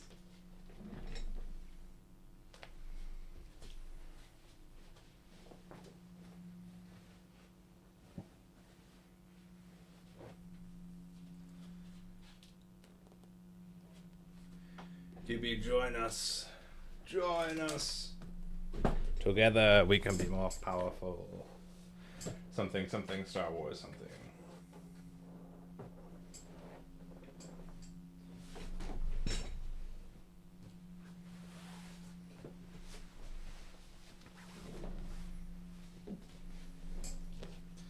Gibby, have you disappeared? He may have disappeared, chat. That's okay. How many Polaroids? You can see on screen, Gibby. We've got 3.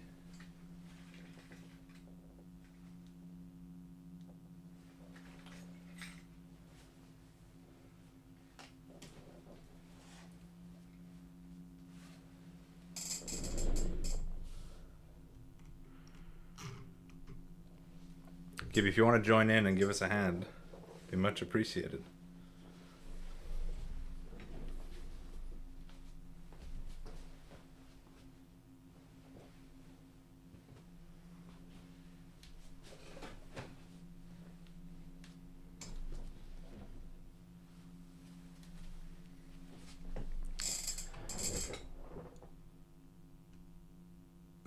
Phone dude. Chef's kiss. Gibson.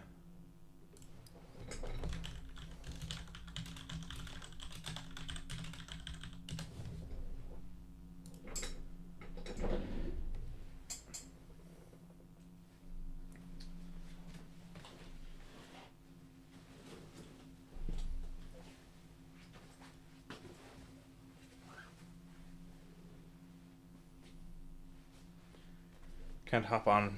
By the way, I'm at a movie theater between films. Ah, okay. Yes. We are very much enjoying it. Sorry, Chad, I'm just having technical difficulties. Give me just 2 seconds. Candi has to immediately come back on. What's going on? Give me 2 seconds, guys.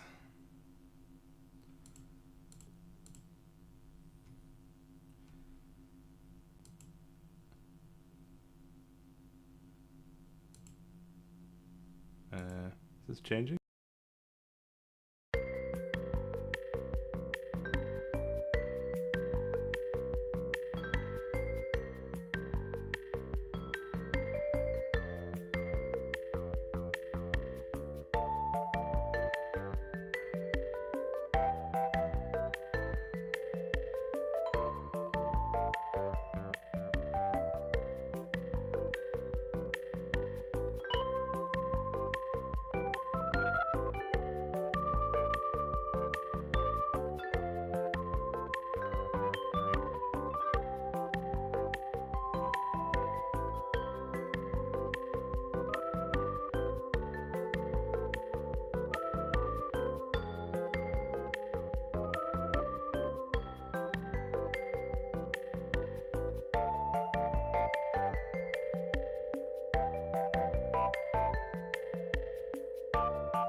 Hello?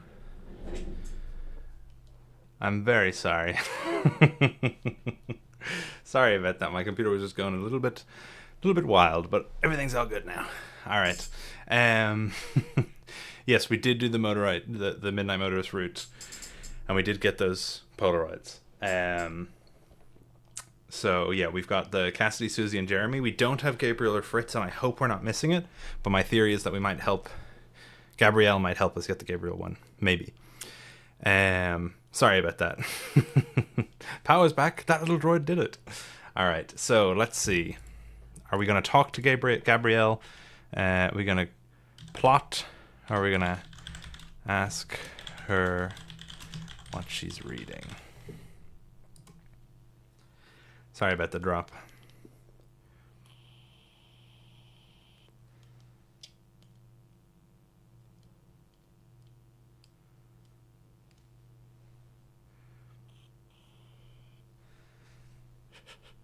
When your guide comes back online, he's going to tell you that he was unsuccessful. Very funny. Let's see if I can get some ambience in here. Let's see.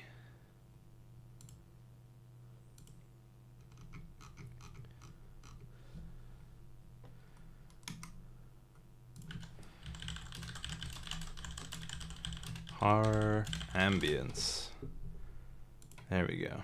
This should have no copyright, hopefully. Alright, you guys tell me if that ever gets a little too loud. If I'm still online in like 3 hours, let me know. You got all the ones you can permanently miss if you've gone the wrong way. You're home free. Let's go! Alright, ask her what she's reading. What you reading, you ask? Greek mythology, she says, showing off her book cover. It's really pretty good. It's really pretty with gold details and letters. Have you ever read mythology? Not really, you say. Well, not Greek. I know a little about Japanese mythology, I guess, but it's not really a lot. Turn this down a little bit. She smiles. You like to read? Yeah, you say, then quickly wonder if she thinks your comics and mangas count. Me too. I've probably read this book a dozen times. It's a comfort book for me. I read it when I need to be brave. Brave. That's what you need to be. More brave than you've ever been before. How does the book make you brave? It's all about heroes doing battle with monsters, like the Minotaur and the Hydra. My own problems feel a lot smaller when I think about them. For example, today, I just have to be brave enough to start a new school. I'm not putting my life in danger. You are battling a monster. A yellow monster with bunny ears. You wonder if Gabrielle would understand or believe you. This is like the Avengers rabbit. or route in the original. Tell her... Keep asking about mythology. God, Oswald is a weeb. PB, thank you for joining us. You gotta go, but have a good time. Have a good night.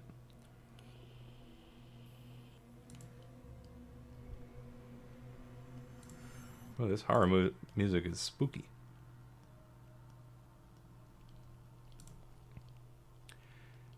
Asking about mythology. Alright. Gabrielle will think you're crazy if you tell her anything about your situation, but maybe the stories that make her brave will make you brave too. You ask her about the one she's reading. It's sort of a weird story about a man who's so obsessed with himself that he can never ever take his eyes off his own reflection until he dies and turns into a flower. The story doesn't really make you feel brave, but by the time the recess is over, you do feel much more clear-headed. Something about talking with Gabrielle dispels the cloud of doom that's been hanging over you, and with your head clear, you can begin to make a plan. Okay. Say hi to future me watching this back. I will. Hello, future PB Sandwich. Welcome back. Thank you for joining us again. We've had a great time. Maybe. You take the bus home from school in the afternoon. When you walk inside your house, the yellow thing is inside vacuuming. Though the sight of it makes your stomach drop, you have your plan in mind. You walk right past it, pretending like everything is totally normal, like it's really your dad vacuuming. I'm going to go chill out for a while before dinner, you say in the general direction of the rabbit. This is the most difficult part of your plan, playing it cool, biding your time. You make attempts to draw, to read, even to do homework, but you can't focus. You hear the yellow thing walk into your parents' bedroom and fight the urge to make a break for it out of the house. If no one can see the rabbit for what it is, no one will help me, you think. I need to wait until tomorrow when I have the whole school day to act. But in the total stillness of the house, you hear a click followed by a low mechanical hum. The rabbit has turned on the noise-making machine your dad turns on when he takes a nap. Ripped page. Oh, we don't have a ripped page. Oh, interesting. Oh, Pit Trap is a good husband. Where's Mrs. Trap when you need her? Oh, no. You'd wanted to wait until morning so that you could have the whole school day to search for your dad, but if the yellow thing is sleeping, you might not have to spend another 12 hours cowering in your room on the verge of a panic attack. You crack your door and poke your head into the hall. The room to your parents' bedroom is wide open. You can hear the sound of snoring over the noise machine. Okay. So, break for it. Check your parents' room. So we don't have a torn piece of paper. I wonder if that came in with the, like, Gabrielle. That page is so ripped. It's ripped. My noise machine is so asleep to TD's endless slap streams. Exactly, Gibby. All right, check your parents' room.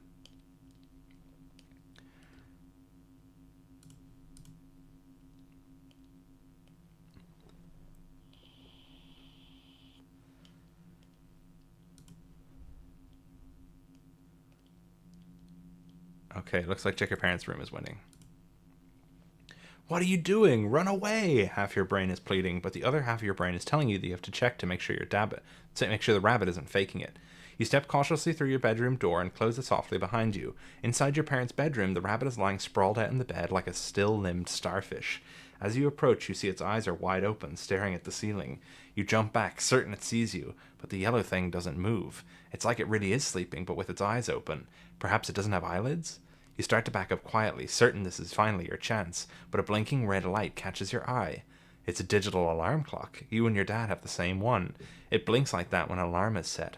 Your dad is obsessed with his Edison nap, a 10-minute long nap that he swears makes up for only getting 5 to 6 hours of sleep most weekdays. If this thing is really playing at being your dad, you know the alarm is set for exactly 10 minutes from the time you lay down. You tiptoe to the side of the bed and hold down the button that turns off the alarm. And now, finally, it's the perfect time to escape. That's so cool. I really like that. I don't think that's in any of the other versions. I think that's a Candi thing. I like that a lot. Poor guy. Poor dad is so overworked. All right. So, run to Jeff's or take your bike.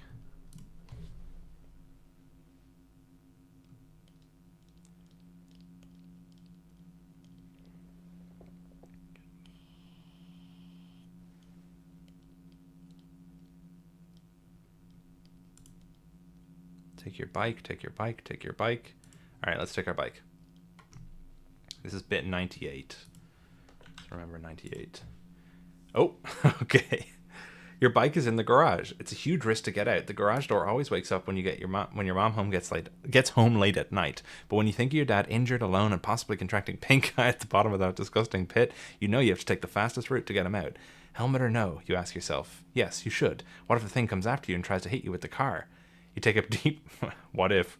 You take a deep breath and press the garage door opener button, then dart to your bike as fast as possible. You've got your helmet on and are poised to bike out as soon as the door opens high enough, but the door that connects to the garage to the house is the first to open. The yellow thing stands in the doorway and raises a finger. What does that mean? The number 1? Up? A signal to wait? Is it trying to wiggle its finger at you like a scolding parent in the 40s? Nope. It swivels its torso and brings the finger to the garage door button. Click. The garage door halts, then begins to reverse, sealing you in the small space with the yellow thing. Could you have tried to juke it around Dad's car and make it back to the house? Maybe hidden somewhere and had the chance to escape? Maybe. But instead you stood there stupidly as the yellow rabbit grabbed your entire bike by the handles and launched you into the garage door. Now you can't move as it snaps the body of the bike like it's a pretzel, breaks off a metal pole from the frame, and runs you through with it. Oh my gosh. Well... I guess we have to run to Jeff's. The bike would make too much noise. You're telling me. You'd have to open the garage door to get it out. Even though the bike would be faster, time is finally on your side, so running is the clear winner. You slip on your sneakers and slip out the front door, sneaky as a teen in a coming-of-age film who's about to find out their parents' rules really are meant to protect them. Don't drink underage, kids. Then you run. You run through your neighborhood, past neighbors walking their dogs and kids riding bikes. Some of them look at you strangely, and you're not sure why. Lots of people run in this neighborhood. But then you realize you aren't running like you're doing it for exercise. You're running like something is chasing you, because it might be. Jeff's is too far to run the entire way, so once you're out of the neighborhood, you slow to a fast walk. You take a strange route, hoping it'll make you harder to follow if this thing comes after you. So this is what we did in the other version, where we opened up the window, which is cool. What if Jeff's is closed by the time you get there? But when you arrive, you see the neon open sign still glowing. You open the door and see Jeff at the counter. Hey, kid. Oh, wait, he says in his usual monotone. I keep forgetting this. Hey, kid, he says in his usual monotone. You know we only serve whole pizzas at night, no slices. That's fine, I'll just take a soda, you say, not even looking at Jeff. Your eyes are firmly on the ball pit. Sure, one sec. Just gotta get this pie out of the oven. As soon as... Definitely not what he's supposed to sound like. As soon as Jeff disappears into the kitchen, you run to the corner and dive into the pit. The familiar musty smell fills your nose as you sink beneath the surface, and you begin to count to 100 like you always do. As you reach the bottom, you feel like something prod against your lower back. A shoe. You turn to grab it. It feels like a steel-toed word boot. And what's more, it feels like there's a leg attached. You find the rest of what you hope is your dad lying flat in the bottom of the pit and try to get a firm grip.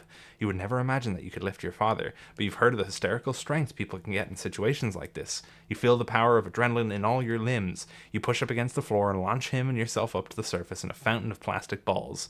Your dad is hanging limp over the edge of the pit. He looks pale, and you can't tell if he's breathing when you sense something behind you. Before you have a chance to turn around, you feel two furry yellow arms lock around you and pull you backwards. Plastic balls go flying around. All around the dining area as you struggle. You flail, kick, bite, and yell out. In your fury, you manage to wiggle a single arm free. Oh, we have the flashlight. So, we do that, right? Give me a 1 in the chat if we have the flashlight. If we just want to go for that immediately. Oh no, he's got pink eye. No, Dad. 1. 14. Alright. Flashlight. Let's do it. The Mecha Zendrillix flashlight your dad gave you back at the beginning of the summer is in your outer pocket of your backpack. You whip it out and point it right at the rabbit's eyes. It opens its plasticky mouth and plays a weak recording of a roar as the beam flicks on.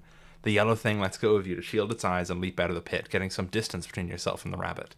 As the rabbit recovered, it begins to swing its leg over to follow you out. You charge at it with your head down. It only has one leg on the floor, and the impact throws it off balance. You knock it right into the netting around the ball pit. It stumbles and flails its arms before opening its jaws freakishly wide to reveal double rows of sharp fangs. The whole structure of the ball pit trembles as the yellow thing tries to lunge at you, but it has got itself caught in the netting. As it thrashes to free itself, it only seems to get more stuck. You realize its feet aren't touching the floor of the pit, and it's being held up by a rope looped around its neck. The rabbit's mouth opens and closes like it's gasping for breath, but no sound comes out. After a few more seconds of struggle, it becomes still. You blink. Before your eyes, a dirty yellow rabbit costume dangles from the netting. Your dad begins to stir, and his eyes open. He looks pale, but he gets up and groans. I don't understand why I'm here. What happened? Sounds like Jeff. Dad, you call in relief, giving him a hand. You don't want to lie, but you don't see any other option. So, I was mad at you for being late to pick me up again, so I decided to hide from you to make you feel annoyed as I was. You slipped on a ball and got knocked out. You push back tears of relief. I'm so sorry, Dad. I know I can be a pain sometimes. Oh, Oz, he says, bending down to your level. You're not a pain. You're just a kid, and a very good kid at that. Kids make mistakes all the time. You're supposed to. It's how you learn. I'm the one who isn't supposed to make mistakes, but I obviously made a mistake if you think jumping into that nasty old ball pit was the only way to get my attention. I'm sorry I haven't been there for you, Oz. It's time I make some changes around here. Tell you what, he continues with a warm smile, let's go home, get you cleaned up, and then pop in Zendrillix versus Mecha Zendrillix for old time's sake. Deal? Deal, you say with a smile. You wrap your arms around your dad, so grateful he's alive. I love you, Dad, and I love you, kiddo. The end. There we go. So that's ending 1, I'm gonna say. That's the end of the pit ending. So did Candi make this book actually good? Is that what's happening here? Yes, that is what's happening here. So we run to Jeff's. If otherwise... Okay, so this is if we don't have the flashlight, right? You sock this stupid rabbit right in the jaw, and its grip weakens enough for you to get loose. You swing your legs around the pit to get a bit of distance before realizing you're leaving your dad draped against the pit. As the rabbit begins to swing a leg over to follow you out, you charge at it with your head down. It only has one leg on the floor, and the impact throws it off balance. You knock it right into the netting around the ball pit. It stumbles and flails its arms before opening its jaws freakishly wide to reveal double rows of sharp fangs. The whole structure of the ball pit trembles. You blink before your eyes a dirty yellow. What happened? Hidden the ball pit to play a prank on you. Oh yeah, so you call in relief getting a hand. You don't want to lie, but you don't. So I had hidden the ball pit. I'm so sorry, I didn't mean for things to get out of hand. I accept your apology, son, he says. But you're right, you shouldn't have done it. And Jeff should really get rid of this ball pit before he has a lawsuit in his hands. Definitely, you say with a smile. Your dad glances backward at the yellow hanging costume. What is that creepy thing? I have no idea, you say, and that's the truth. The unwithered truth. Okay, so that's another ending. So that's if you don't have the flashlight. It's interesting. It's just a slightly different ending. Interesting. Okay, so I think we have to restart chapter 2 because I think we might have missed something, right? Smiley said something. This is the Into the Pit ending 1-1. So,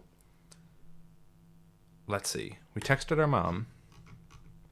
Then, do we want to insist the rabbit isn't our dad? If you do, type 1. And then, or we can just keep going and see if we can find that page.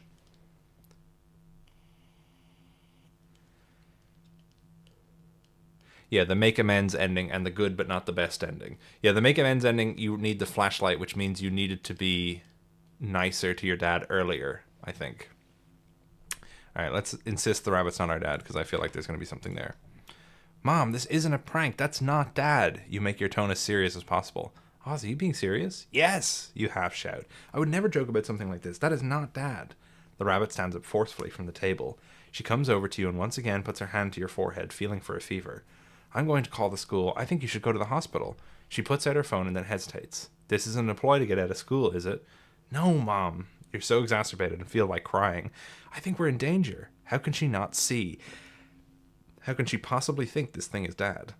The rabbit points at you and starts to move around the table towards you. You don't know what it's trying to do, but it must be a threat. Okay. You're not my dad. Flee from the rabbit. Stand your ground. You're not my dad. You are not the father. Are we in a stand your ground laws state?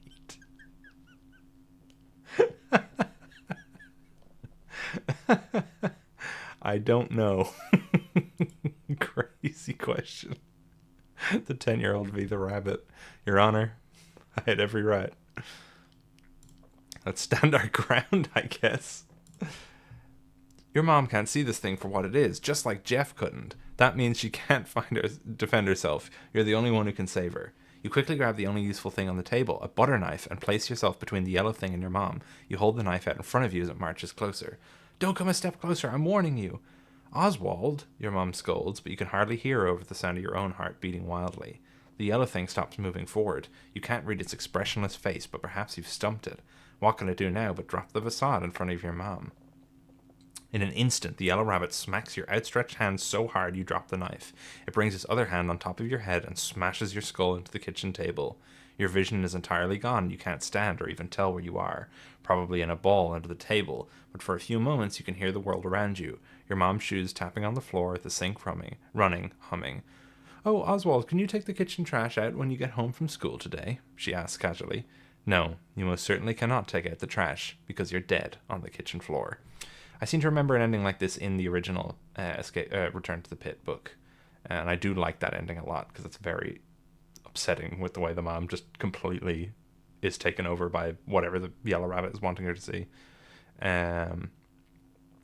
Okay. So, text mom. Then we had to insist, right? And then flee was the other one.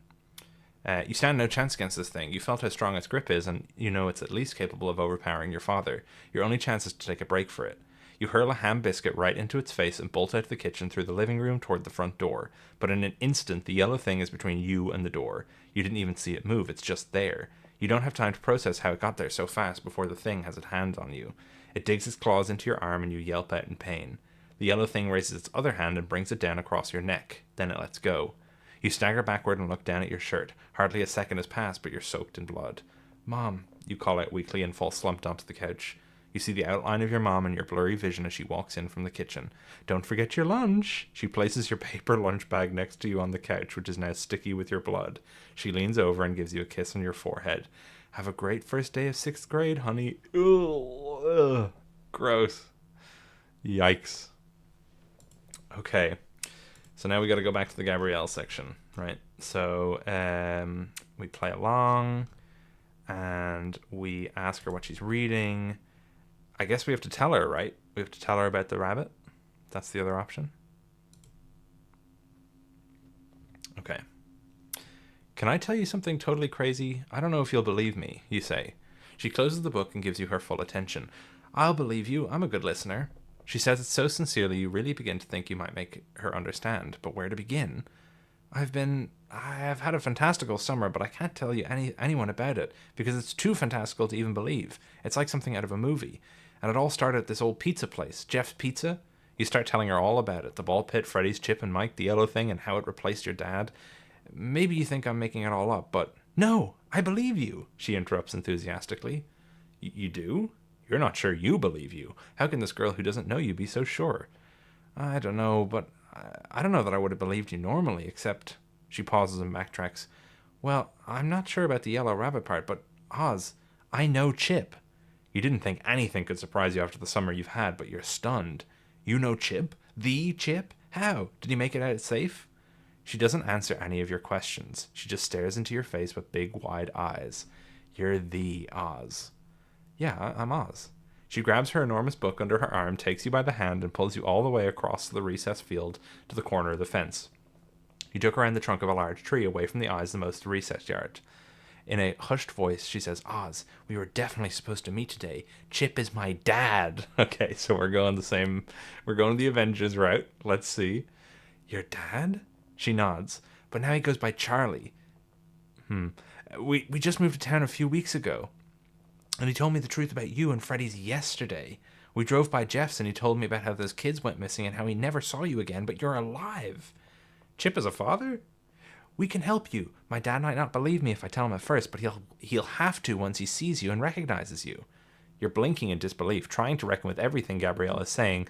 You feel like the world is spinning, but Gabrielle grabs both of your hands and pulls you back to earth. It's going to be okay, Oz. We were meant to meet. How could we not have been? And if we were meant to meet, then we're meant to save your dad. We'll see it all right. We'll set it all right. And for the first time since the yellow thing disappeared, you have hope that maybe it will be okay. You're right, you say. We need a plan. You think for a moment, trying to think of anything at all has been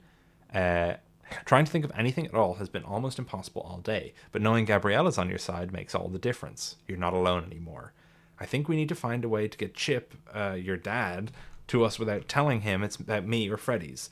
As cool as he was in 1985, I don't know if you believe you've told any of this outright. I think you're right. He's picking me up after school today. You could hang around until he arrives. Okay, this is the full Avengers ending. We gotta get a Polaroid out of this. Okay, so meet after school or before school tomorrow.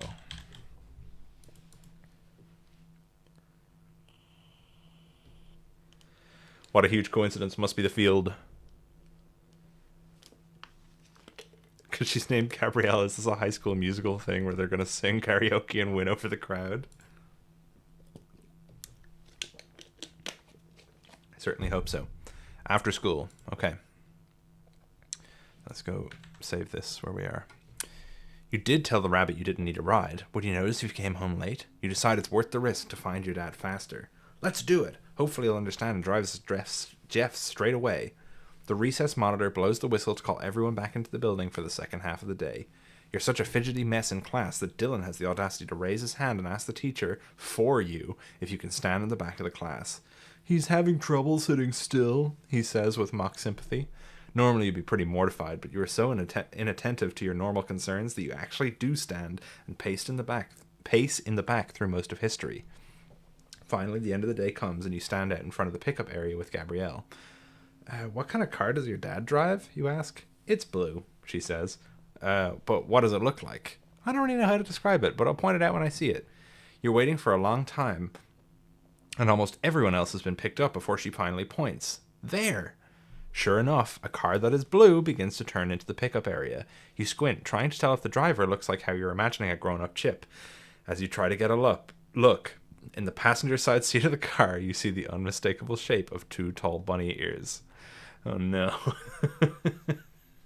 You grab Gabrielle's hand and drag her inside the building. He's here. Yes, I know he's here. No, I mean the yellow rabbit. It's in the car with your dad, you whisper. What? How? I've no idea, but if my guess is right, I don't think you'll be able to see it as the yellow rabbit. No one else can. All right, so what do we do? Okay. No. Okay. Get Chip away or go to Jeff's alone. Not alone, but like with him. There is a car. It's got a rabbit in it.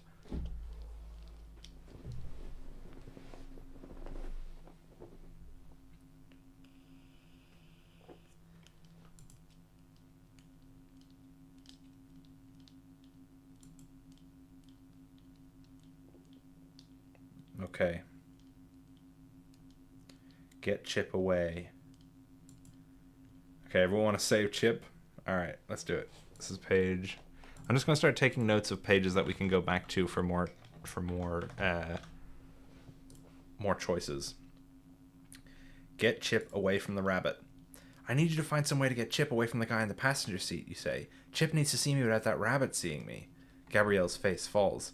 You want me to go out to that thing? What if it gets me? It won't, you say, and you're 80% confident you're right. It doesn't do anything unusual if you just pretend it like it's a regular guy. She looks toward the door as if to leave, but she's trembling like a leaf. Please, Gabrielle, I can't do it or the whole plan is ruined. I need your help. Her breath is fast and unsteady, and she doesn't answer you in words. She just slowly puts one foot in front of the other and walks outside to the front of the school. You can barely hear a man's voice greeting her as she walks out, and you hear bits and pieces of what she's saying. Oh, this is Jeff's Pizza? His kid? Got a call from the school. Couldn't sit still, you know. Did Mrs. Meacham call home because you had to pace in the back of class? You were kind of a nervous wreck. Suddenly you hear a loud shriek that must be from Gabrielle. The sound is even more horrifying than the screams of people fleeing Freddy's in 1985. It's the terrified scream of someone in immediate danger. Yellow thing or not, you have to help her if you can. You round the corner and burst out the door. A grown-up Chip and a yellow rabbit are in front of the door with their backs to you. Oh my god, they stand in a growing pool of blood. Gabrielle's body on the concrete doesn't move. Chip is chatting happily with the rabbit about how smooth the moving process has been. He doesn't acknowledge the body, even though her face is a few inches from the soles of his shoes. Jesus. The rabbit and Chip are facing away from you, but the yellow thing's head begins to turn independently of its body, like an owl, a killer yellow owl with bunny ears. It stares right at you with the exact same eyes and changeless grin that it always has. Then it slowly brings its torso and arms around to line up with its head. It puts a finger to its mouth. Not audibly, but in your mind you hear shh. You blink hard. When you open your eyes, the body and blood are gone. Your dad is nodding politely at a man you've never seen before as he talks about U-Haul fees. Hi, Dad, you say. What? It was all right. No one knew this here. Why would anyone want to move to this dead... What? You open your eyes, the dad is... Oh my gosh. So, the yellow rabbit, like, invaded our brain and made us think... Yeah, look, the ellipses are like when the rabbit isn't saying anything, but it's clearly the opposite side of the conversation. And Gabrielle, nobody remembers her. Ugh. Gross. Okay, so let's go back Let's go back one more to... Oh, sorry, this is two more. What was it? 120. 120.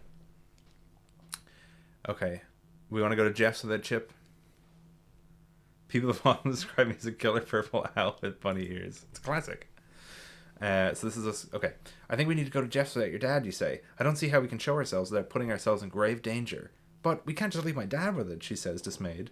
It'll be okay, he reassures her. He can't see the rabbit for what it is, just like my mom. It won't do anything to him. You think for a moment. We can't escape this way. Let's climb the fence from the recess yard. Hopefully Chip keeps the rabbit occupied long enough for us to get to Jeff's. You sneak down the hallway and enter the recess yard and give each other a hand with the backpacks as you climb the fence. This way, you call, and you start a jog towards Jeff's. You try to take a less obvious path, knowing Chip and the rabbit will notice you're not at school before long and come after you. But before you even hit downtown, you hear the squealing of old car brakes and see Chip and the rabbit turning onto the street you and Gabrielle are on. Oh no, she cries. Split up, run into the houses. I remember this all very clearly from the Return to the Pit. But actually, Candi, did you take any segments from the book like unedited and bring them in? Or is everything rewritten in your own words? I just can't remember the book. I remember these sequences very clearly, but I just don't remember the prose of the book. And I'm just curious if you took anything kind of, whole cloth, or if everything is rewritten. So lawn or climb the fence.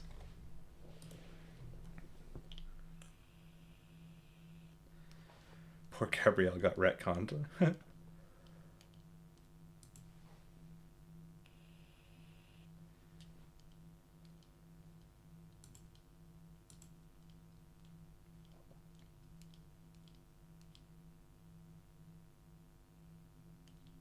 Took dialogue from both the book and the game verbatim. Ah, okay, so the dialogue is the same.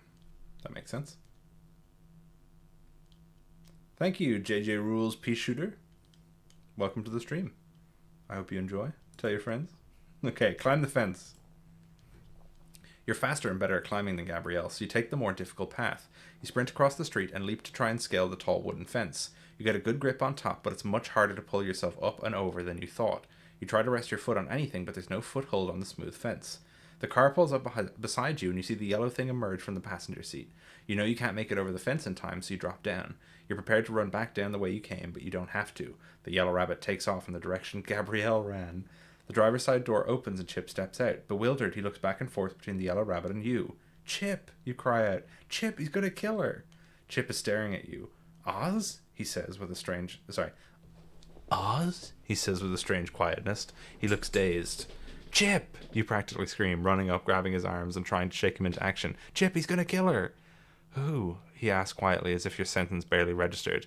The man you were with. He's going to kill Gabrielle. Gabrielle? Chip snaps into action at the mention of his daughter. Get in! Chip asks no questions, just dives back into the passenger seat and steps on it. He speeds through suburbia like a man possessed as you call out and point wherever you spot the yellow thing. But there comes a stretch of almost a minute where you don't see any sign of the rabbit and you can't see Gabrielle either. Oh no! As you strain your eyes and search the rows of houses, the car begins to slow down. You turn to Chip and ask why he's slowing down. He's looking at you strangely. Hello, young man. I think you must have the wrong car. Who might you be? You gasp. Chip, what are you doing? We have to look for Gabrielle. Who's Gabrielle? So it seems like the rabbit, once he kills somebody, just completely erases them from memory.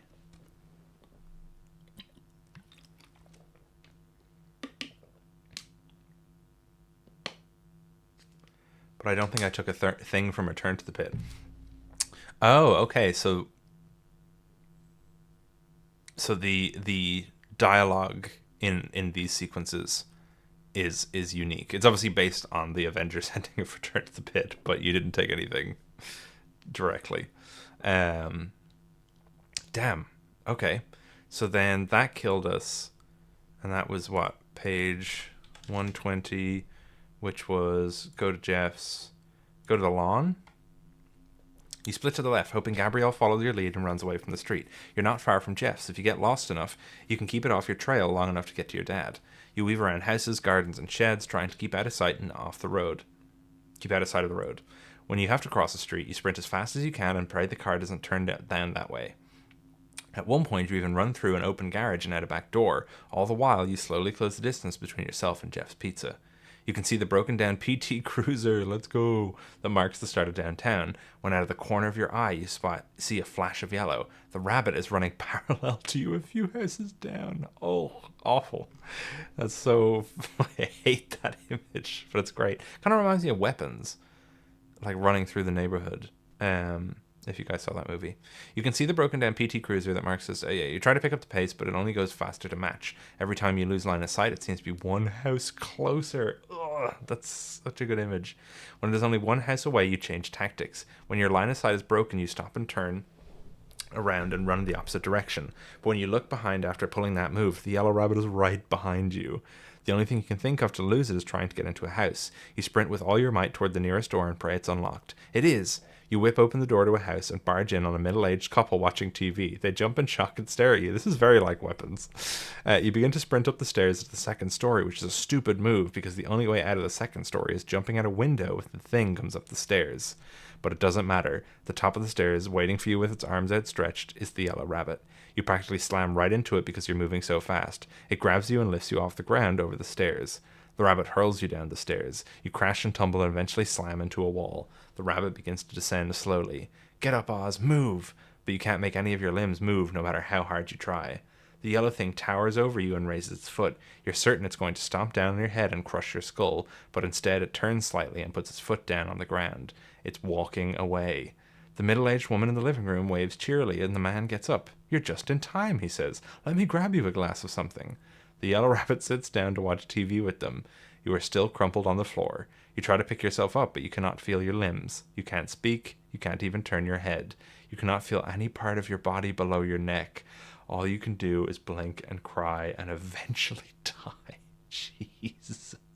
The yellow rabbit rage baiting for real. Oh, man. Flash got nothing on the yellow rabbit. This is how it feels getting retconned. No, we just broke his spine and then made everyone not be able to see him. That is a terribly violent way to go. Holy moly. Okay, so that was page 120, right? We went all the ways from 120, I think, right? It was that one, we just die. Yeah. So we go back to 109. So I guess we have to meet before school tomorrow, right? You think for a moment. You had told the yellow thing that you were taking the bus home, so you'll have a bit of time to kill, but it will expect you home in the afternoon. Could you get your dad to bring you to school early tomorrow? And I'll come early too, you say. Then, when we explain what's going on, we'll have the whole school day before the rabbit realizes I'm not where I should be. That's smart. Gabrielle nods her head. I can definitely get him here. I've got the perfect excuse too. Mrs. Meacham said I need to pick my extracurriculars by the end of the week, but I'll tell my dad she wants me to come in early tomorrow to pick them. That's a great excuse. I'm doing art for my extracurricular this year. If you like art, I think the teacher is a really cool guy. They're just like getting into actual discussions about school. The recess monitor blows the whistle that signals the return to class, and you feel your heart sink. When today is over, you're going to have to survive a whole afternoon with the yellow thing. What if it makes a wrong step and it attacks you? Oz, Gabrielle asks, are you going to be all right? I don't know, you say, with a shaky breath. She whips open, here we go, her beautiful book with its golden-edged pages and turns to an illustrated page in golden red. Without a hint of hesitation, she tears the beautiful page out of her book and hands it to you. You open your mouth to protest, but the page is already in your hands. Whoa. Theseus, Ariadne, and the Minotaur. That's cool. Theseus, huh? The ship of Theseus? Brought her up earlier. Ripped page. This is my favorite story that makes me brave, Gabrielle says. I think it'll help you too. Let's go. Ripped page. This is what we needed. Okay. If we have the ripped page. Okay, here we go. You want nothing more than to make a break for it. You don't know how you will make it through a whole night of anticipation and fear. Maybe you should sneak out now while the thing is napping. You pull out the beautiful drawing ripped from Gabrielle's book and study it. A part of you believes it might give you some sort of magical bravery. The other half of you says any bravery gained is the placebo effect. Both sides of you say keep looking at the illustration. It's the only thing keeping you balanced on the knife's edge between bolting out the front door and bursting into panicked tears. Last night you were able to sleep because you were tricked into thinking it might be safe. Tonight, your only saving grace will be this picture. The thought of Gabrielle and Chip and an inner strength that keeps rising to the occasion when the panic in your chest threatens to get the better of you. You hear a shrill ring through the house as your father's digital alarm clock sounds, and heavy thuds as 2 inhuman feet hit the ground in the room next to you and begin moving around the house. Eventually, it approaches your door and knocks. Oh my god, Akav again. Another gifted membership. Thank you so much. That is crazy. Biggest stream supporter of one stream. That's crazy. Thank you so much. Or is it Asiv? Sorry. Asiv. You said that earlier. Oh, and there was five memberships I missed earlier that you sent. Jeez. Thank you so much, Asiv. Jeez. All right. Thank you so much. I can't believe I missed that earlier. Sorry, I'm just sort of locked in on this book. That is amazing. It's like, how many pieces can we remove of the original Into the Pit until it's no longer Into the Pit? This many. Okay. All right. So do we pretend to be asleep? Open the door.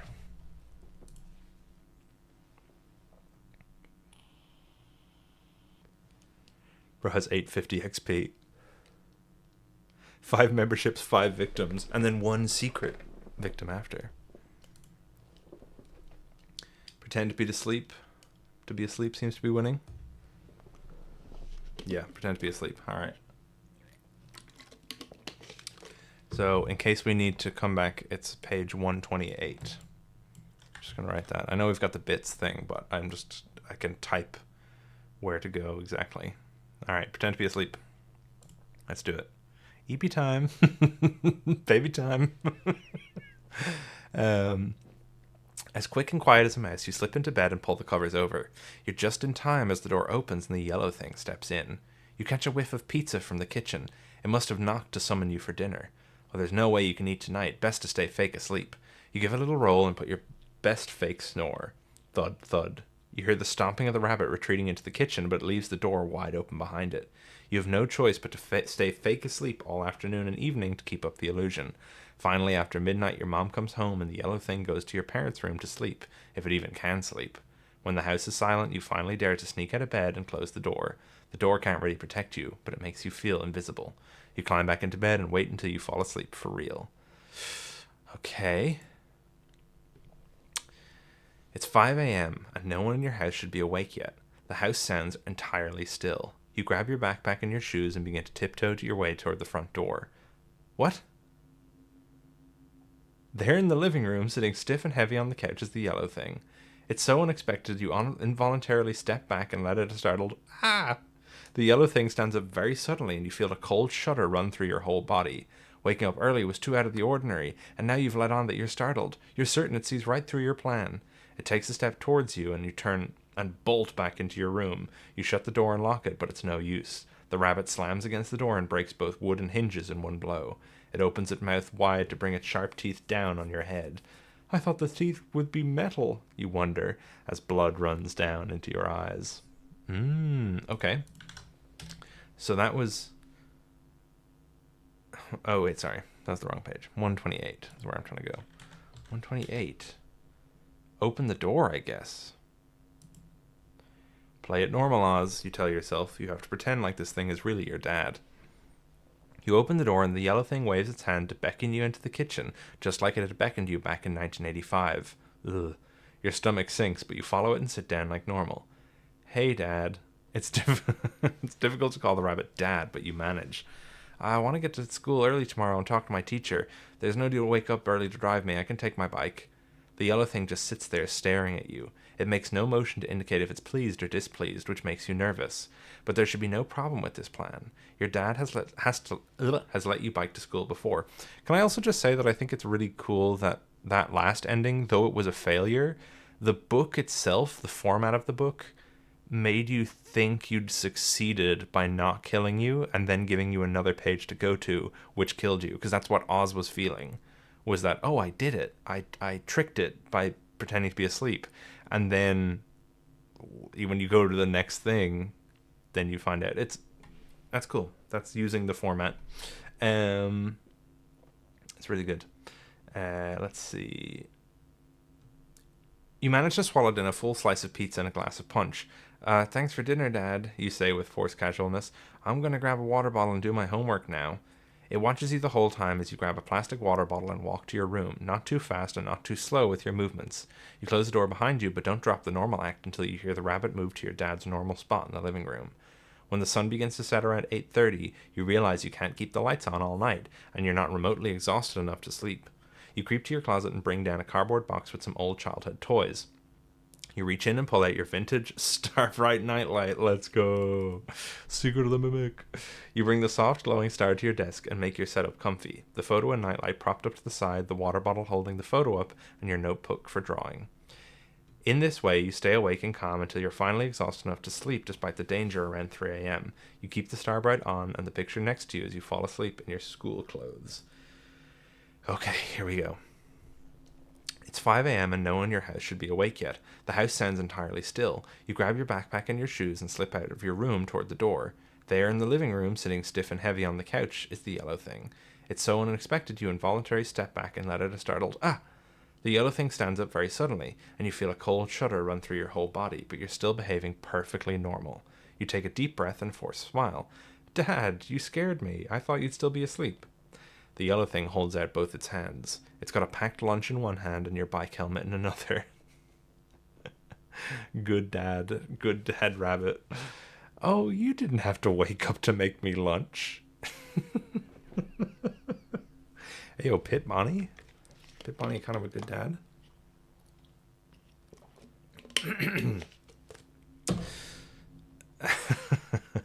The strange yellow rabbit doesn't move from that spot, but its head follows you like an owl.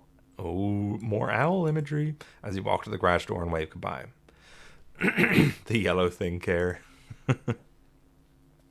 A few cars are in the school parking lot when you arrive on your bike. You don't know what Gabrielle's car looks like, but you don't have to wonder long. As soon as you've chained up your bike and taken your helmet off, a tall man steps out of a blue car and stares at you. Gabrielle exits right behind him. You walk forward toward them. "Dad," she says carefully to the man, "this is my new friend, Oswald." Chip stares at your face. He looks pallid and you can't read his expression. Worry? Fear? Confusion? "Oz?" he says after a moment. "Hey, Chip," you say. Up until now, you hadn't considered how weird this would be for him. Chip looks back and forth between you and Gabrielle. "Oz, it is you, isn't it?" "Yep, it's me." I thought you died back then. We never saw you after... But you're still just a kid?" You smile. "And you're so old now. You're a father." Chip leans back against his car and covers his eyes with his hands for a moment. "Gabrielle, you can see him too, right?" "He's not a ghost, Dad," she says, "but you're just seeing him in his proper time." "Proper time?" he starts to ask, but trails off in confusion. "Chip, I know no amount of explaining or probably even time is going to make this easier for you to understand," you say, "so let me just show you. I need you and Gabrielle to take me to Freddy's, to Jeff's Pizza." Chip throws up his hands and says with some sarcasm, Sure, Jeff's Pizza." He pauses to consider and says quietly as if to himself, "I guess pizza can only really help at this point. If you're not real, you can't eat." Jeff's isn't open yet and won't be for several hours. When you pull up and Chip parks the car, you stare into the dark interior through the glass. Gabrielle stares with you. Chip is looking blankly at the two of you in a daze. "We've got to find a way in," you say to Gabrielle. Okay, so this is very different to the Return to the Pit, because at this point in Return to the Pit, we would have met the Avengers, the FNAF Avengers. This is just Chip is bringing us here. So this is Chip Cares. Old man Chip. Okay. That is literally the thing from earlier in the book, is Oswald, Mike, Chip, OMC. Okay, so pick the lock, back door, break a window. Toy Chica style. I can go to his house, find a chimney, or break a window. Why wouldn't Chip care?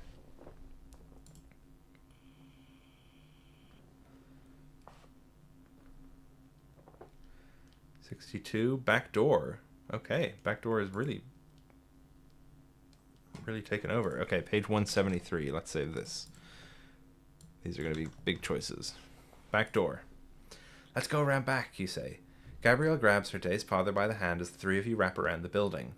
There's 3 different back doors. You're confident the far one belongs to the closed-down shop that once shared the building with Jeff's. That seems important. The other 2 should lead into Jeff's. Look, Gabrielle cries. She's running toward a stone by the wall, dragging poor Chip behind her. She lifts it up. Look, it's fake. The stone is hollow on the inside. Left on the ground is a key on a frayed ribbon. Wow, nice job, Gabrielle. You high-five her and slot the key easily into the door. Okay.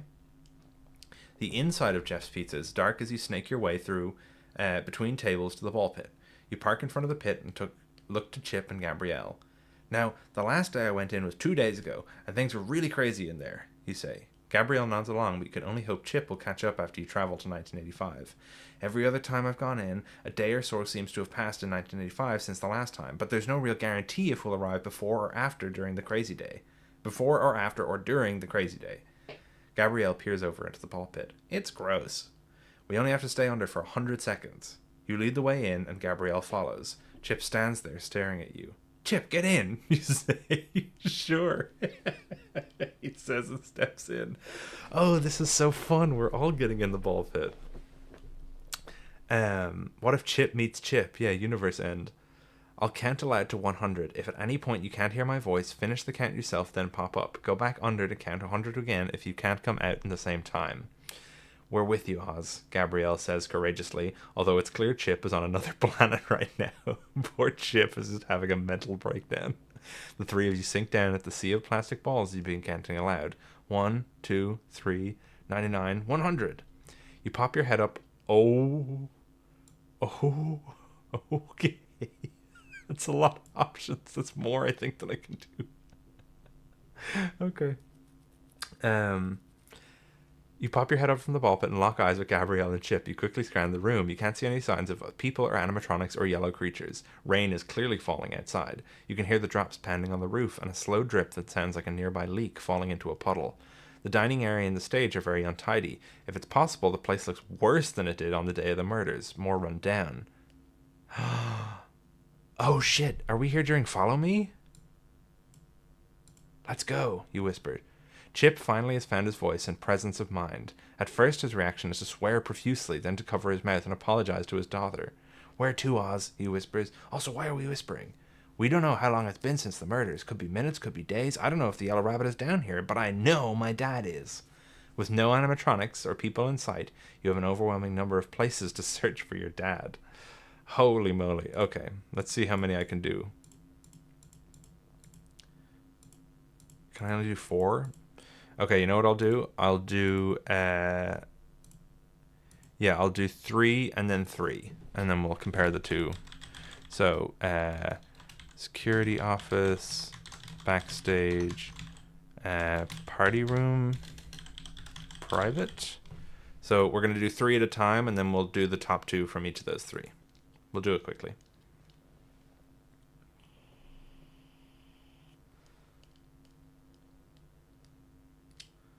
Okay, security office.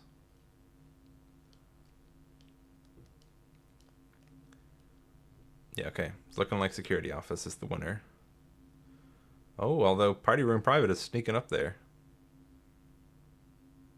Okay, so security office is one of the options. Party room. Let's see. Party room. Arcade. Unknown room. Which I'm thinking, if I'm right in saying where we are or when we are, that might be the safe room.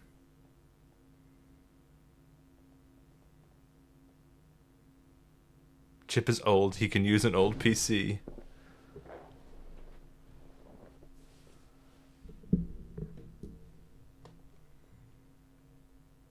Okay, so it's unknown. So now it's unknown.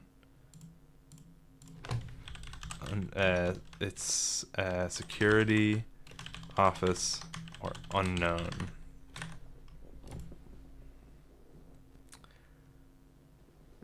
Let's rally the votes, guys. Let's get them in as quickly as possible as soon as that comes up.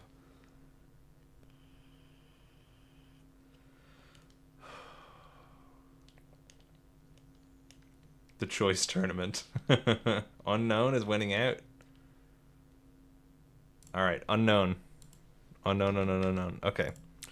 So 178 is another page we have to go back to. All right. Pokemon go to the polls. So we'll do the unknown room first. Oh, shit. Okay. Off the main dining area is an unassuming door you've never seen open in all your days at Freddy's. As you lead Chip and Gabrielle up to it, you turn to Chip. Do you know where this door leads? Oh, it's been decades. How could I possibly remember where this door leads, he says. Could it be a storage closet? I'm not sure. Let's find out. You put your hand to the door. It's locked. Did you hear that? Gabrielle asks. Hear what? Chip and you ask in unison. It sounded like a little kid laughing. Ooh, it's Golden Freddy. Else tap here. We return to the main dining area. A flash of lightning casts a momentary light over the dark room. A peal of thunder follows a few seconds behind. So now we want to go to the office. Security office can possibly help you figure out where all the animatronics are. You feel uneasy not having found a single one. You creep down the hallway and all three of you squeeze into the tiny security offices. A metal fan is buzzing on the desk. A single monitor displays the security cam feed of a room full of spare animatronic parts, and another monitor sits beside it. The glass of the second monitor is shattered. Suddenly, the feed of the supply closet is interrupted. An image flashes on the screen, but there's too much visual static to tell in that instant what it's an image of. Maybe a face? In the next instant, the feed of the security camera switches. You're now looking at the back of your own head, Chip and Gabrielle on either side of you. You see Gabrielle's head turn from side to side as she examines the room. That's weird. There's no security camera in this room. When you try to click onto any other camera, the computer does not respond to control. Ooh, okay. So let's see. Do we want to check parts and service, or do we want to go back to the other options that we had?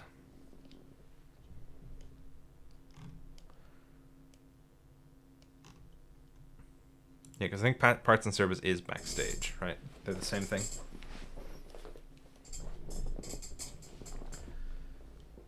FNAF World Lake ending reference. Oh, shit.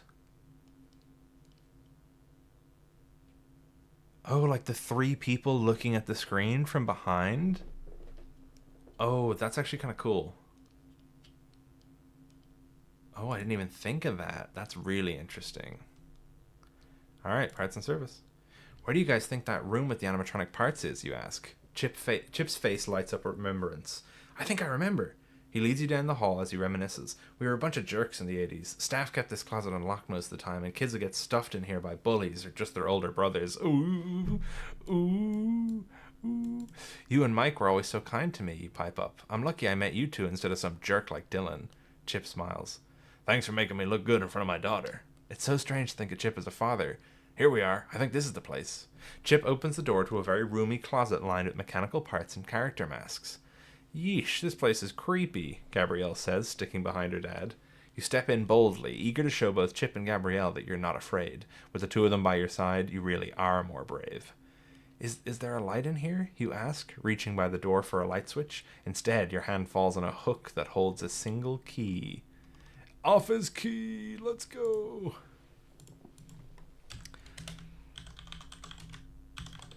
Let's go. Okay, peek. So we have the office key. Dude, you guys are so sharp. You don't miss anything. Oh yes, so that was a FNAF World reference. That's so good. I didn't even get that. That was a few people in chat. Mongi says I saw was the first person that said it, and then Samuel as well got that. That's so cool.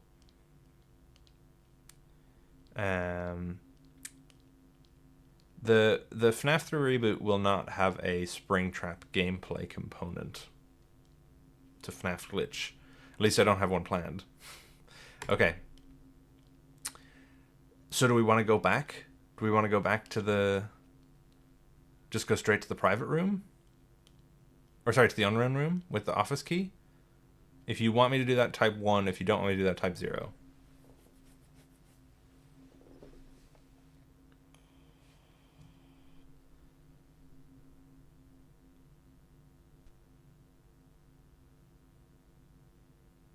Being called smart when I'm drunk at 1 a.m. is awesome. 1. Okay. I'm seeing no zeros. Let's do it. Unknown room. Office key. You pull out the office key and insert it into the lock. Oh my gosh. You open the door into a dark office with a thick wooden desk, a wall-mounted landline phone, a monstrosity of a cord, and many photos, drawings pinned to a corkboard. Oh.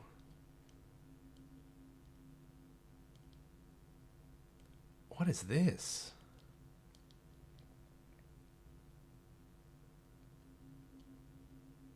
Interesting. It sounds like the reboot office. Maybe this is the secret office that William has in the game. Okay, I think let's just do them one by one, because there's no point in being like, which one will we do first? And then we're probably just going to end up doing all of them. Just going to put this here. If you examine the desk... Oh shit, okay. The desk is finely carved and made of dark wood. A stack of neatly ordered papers sit to one side. A calculator, hole puncher, and a fancy-looking pen are on the other side. Over it all lies a thick layer of dust. This looks like a desk that would have a secret compartment, Gabrielle says, dropping to the ground to look at the other side. Whoa, look at this, guys. You and Chip duck your head under the desk. The exposed wall where the chair should go is hardly a wall at all. It's an absolutely enormous vent opening. The vent grate lies flat on the floor as if fallen from its hinges. Why on earth would Fazbear need such an enormous vent, she asks. It's big enough for Dad to crawl through and bigger still. Let's look at the other stuff first. Landline photo. Oh. Oh. Oh. Oh. Chip chuckles as you grab onto the landline's cord to measure it. It far exceeds your wingspan. Oh man, I remember phones like that. You could answer your friends in the kitchen, then pull the cord halfway through the house to talk in your room. You take the phone off its mount and hear a rapid recorded beeping on the other end. We have the phone number. We have the phone number. Okay. You look at the numpad on the phone and pull out the phone number note. Look at this, guys, he said. It's like a phone number, but I can't tell what the last digit is. Well, we only have to try 10 times to figure it out, Gabrielle says cheerfully. Well, as long as whoever it's supposed to reach answers, you say. You begin punching in the first 6 numbers and plan to cycle through to figure out the last digit. But as soon as you punch in 395248, the phone starts to ring. Interesting. After 5 rings, it stops, and you hear a soft click like another phone being picked up. A smooth but very menacing voice says over the air, "Oh, don't hang up. I'm on my way." Oh, the voice sends a chill up your spine. Before you can think to answer, you hear another click as the person hangs up. You hear a loud thumping coming from the main room, like someone sprinting toward the office. This is so awful. Okay, bonus item. Gotta be the bonus item. You only have a few seconds before whatever is headed your way makes it to the office. The footsteps are heavier than a child's, but not heavy enough to belong to an animatronic. Stand your ground, you say, as you reach into your bag and pull out B's Polaroid camera. We're not outrunning this thing. The pattern of the footsteps slows as they approach the door, and you hear the sound of the knob turning. The hinges creak and groan like a heavy door is opening, but it doesn't open at all. It remains perfectly motionless. You're hit with the slightest breeze coming from the direction of the closed door, and the hair on your arm stands straight up. The same voice from over the phone hisses on the breeze. It's right in front of your face. Fritz. You press down the shutter and flash fills the room. The breeze and hissing sound fade into nothingness as the Polaroid begins to whir to life and spit out the photo. Let's go. That's our Fritz. Okay, we're just missing Gabriel now.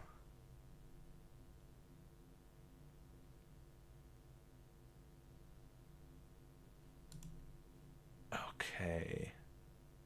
William knew Fritz's name. Ugh, yeah. Okay. Photos in the room, I guess. I like how we just go back to doing that. We're just like, anyway. Alright, we're just gonna go back to looking at this stuff.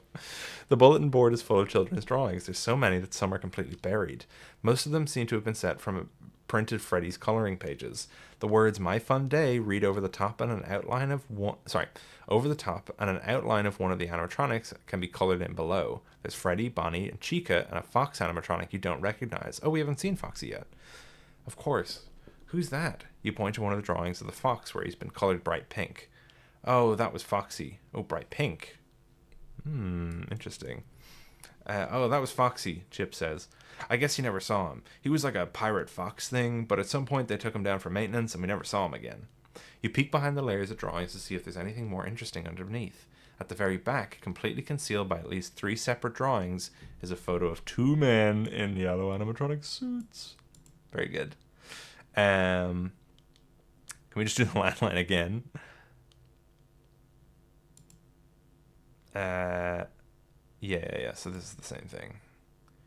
So bonus item, yes. And then I guess now we just have to go through the vent, right? You thought there would be a lot of branching vent passages, but every offshooting path is far too small to crawl through. The vent is so large, you and Gabrielle can do a strange bent-over shuffle like walking while bowing. Chip, being full-grown, weird, has to crawl on his hands and knees. Up ahead, you can see another large opening. You'll have to pick which direction to go, but as you approach the crossroads, you hear the distinct sound of labored human breathing coming from one direction. "Do you hear that?" you whisper. Hope flutters in your heart. If that's your father, he's breathing. He's alive. You crawl forward faster and faster toward the sound until the vent opens up onto a dark room. The room is entirely dark, but your other senses are active as you poke your head out of the vent opening. Water drips in irregular intervals from the ceiling, and the rhythmic, labored breathing sounds like it's coming from the back of the room. Oh no. "Dad?" you whisper, straining your eyes to make out any shape. You hear a faint stir, like fabric rustling. You put your hand forward to crawl out and grimace as your fingers touch the cold, soaked carpet. Gabrielle and Chip shuffle out behind you as you unsling your backpack to search for a light source. Before you can find one, thunder outside roars tremendously, and a flash of lightning casts a bright light throughout the room. Though the flash of lightning lasts barely more than a second, the brightness doesn't leave the room. A pale white luminosity rests over the room, aglow with seemingly no source. In the brightness, you should be able to take stock of your environment, but it's like you're in a home where every piece of furniture is covered with a sheet. Every shape in this room is so vague. Every shape except the slumped figure of the yellow thing. The moment you see it, you start backwards, knocking into both Gabrielle and Chip, but the yellow rabbit doesn't move. It's limp, maybe even lifeless. What's more, the sound of labored breathing doesn't seem to be coming from it.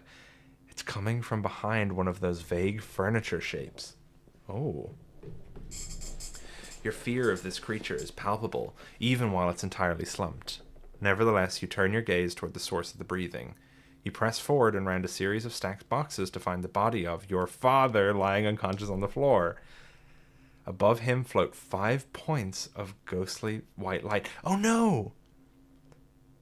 We don't have all the Polaroids. We need one more. Where's our Gabriel? Some of these white points of light seem to take form in front of you, forms that you recognize.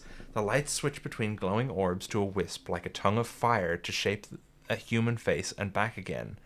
You drop to your knees and tear through the contents of your backpack. In a moment, you produce the Polaroids and spread them on the floor in front of the faces, just a few inches from your father's hand. The points of light draw close over your head and flicker. You hear the sounds of whispering, but you can't make out any words. You are past your capacity to understand the happenings around you. All you want is for your father to wake up. You reach forward and grasp his hand. "Dad," you whisper, afraid to speak any louder. "Dad, please wake up."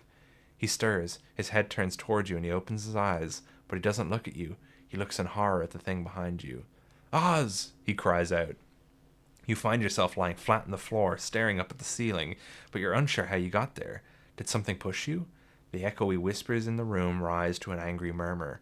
Your mouth tastes like metal. "You leave him alone," you hear Gabrielle shriek.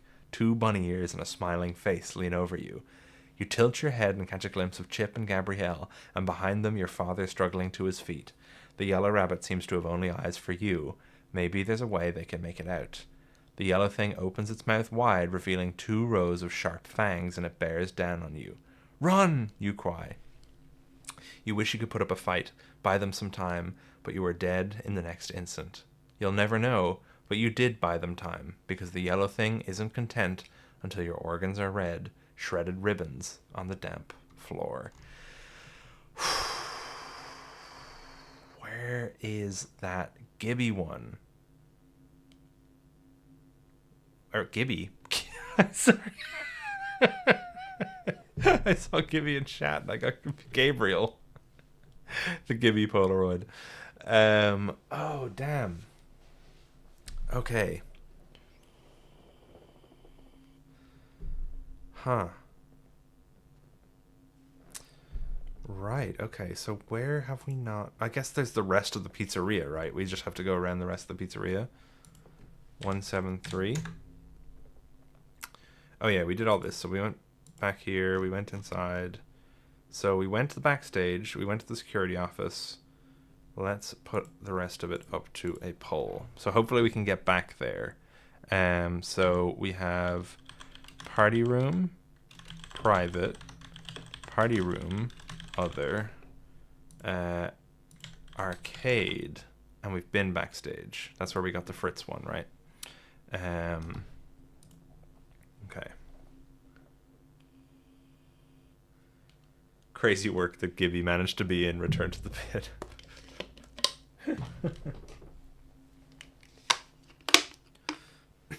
The one you shouldn't have slimed. Gibby Toishing. I'm just gonna fill up my water. Let's see. Party room private seems to be the main one. So that's where we've been killed by Golden Freddy, right? So yeah, party room private. Let's try that. Party room private. The last room in this whole restaurant you want to go to is the room where you first encountered the yellow rabbit and saw the bodies. But the place you want to go to the least is probably the place you should look. You take a deep breath and say, "There's one place we should check, but I'm afraid to go there again." Gabrielle takes your hand. "We're with you, Oz. Don't be afraid." "I'm not exactly afraid for myself," you say with a bit of a tremble. "It's the room where I saw the bodies. If the yellow rabbit somehow killed my dad, I think that's where it would have brought him." You lead your friends to the door marked private. They follow you. They trust you are leading them in a way that they should go, but you are leading them to the slaughtering room. The hallway seems to stretch out endlessly before you. You glance at Gabrielle's hand in your own and recoil in horror as the skin on your hand turns to yellow fur before your eyes. You withdraw your hand and start scratching at your skin furiously. "No, no," you cry out, but Chip quickly grabs both your arms. "Oz, no." You burst into tears and crumple into a ball on the floor. "Oz, it's all right. He's not going to be dead. Remember, we are meant to meet, and fate didn't bring us together just for it to end in tragedy." When you lift your head and look at your hand, it's your own skin. Ugh. Okay. So do we continue, or do we leave?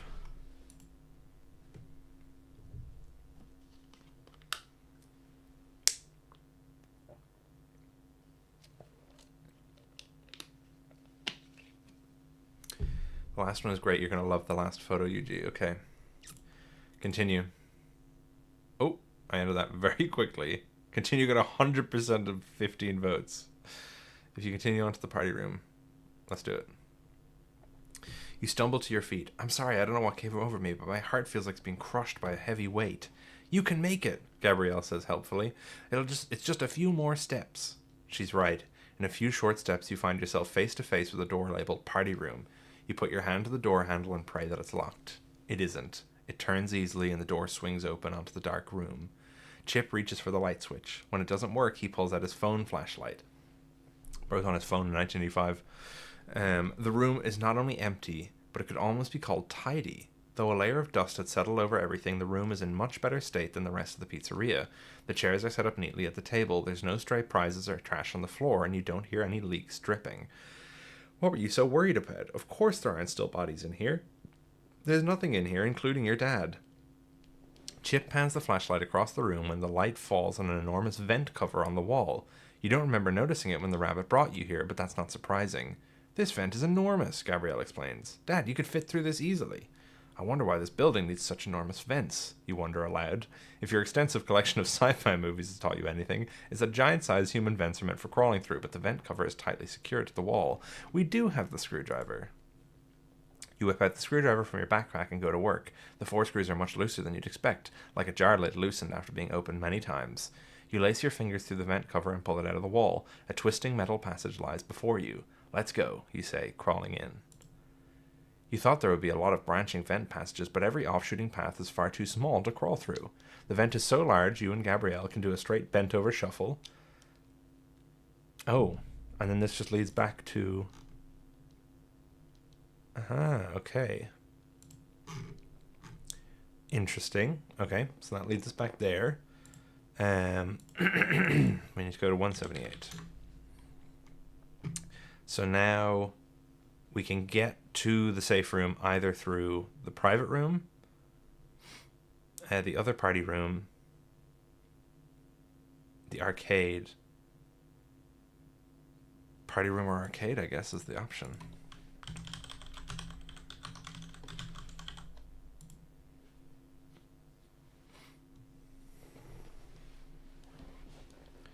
Where would Freddy go?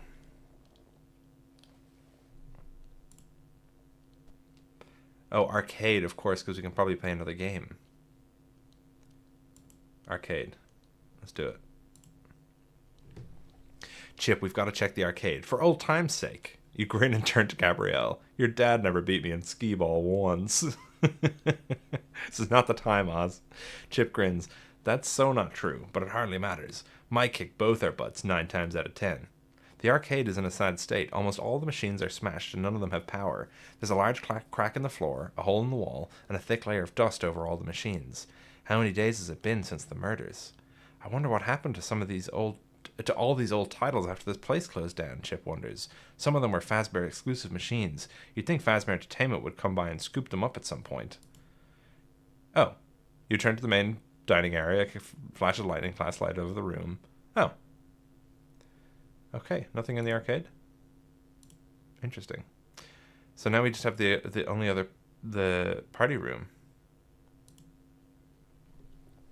There's a second party room on the east side of the building, not the one where you encountered the yellow rabbit. Maybe your dad is there?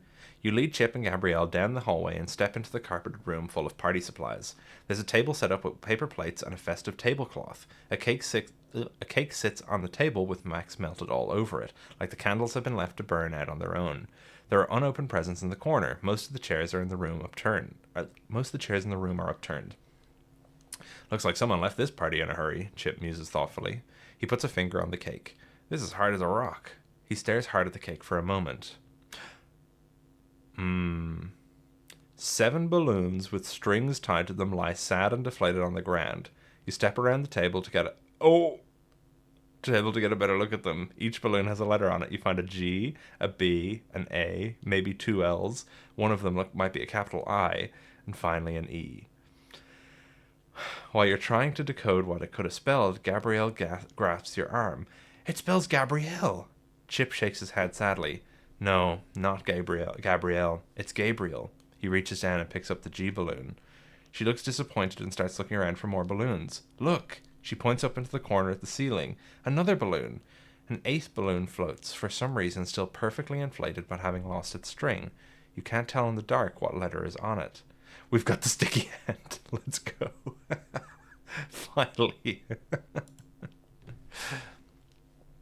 You reach into your bag and pull out a cheap sticky prize hand still in its plastic packaging. You hand it over to Chip. Think you can get it down? Chip grabs it and gives it a test smack against your shirt. Oh, don't worry. I still got it. True to his word, Chip flicks the hand masterfully and grabs right onto the inflated balloon. As he pulls it down, you can see it's not a letter, but the number 7 printed on the balloon. I wonder why this one didn't deflate, you wonder, as Chip reaches out to get a good grip on it. The moment his hand makes contact with the balloon, you are hit with a strange chill. You glance around the room, certain that a presence is watching you. Can you guys feel that? You ask. Look! Gabrielle cries. The 7 wax candles on the cake seem to unmelt before your eyes. They grow tall and straight, and the flames flicker to life, illuminating the whole party room. Before the cake, sitting alone at the table, is the shadow of a child, almost too vague to make out. Oh. Your whole body feels freezing cold, and you can hardly move your limbs, but Chip seems somehow drawn to the shadow. He moves forward. Without taking his eyes off it, he picks up a chair and takes a seat at the table. You and Gabrielle shrink backwards as a second, much larger shadow appears and looms over the child.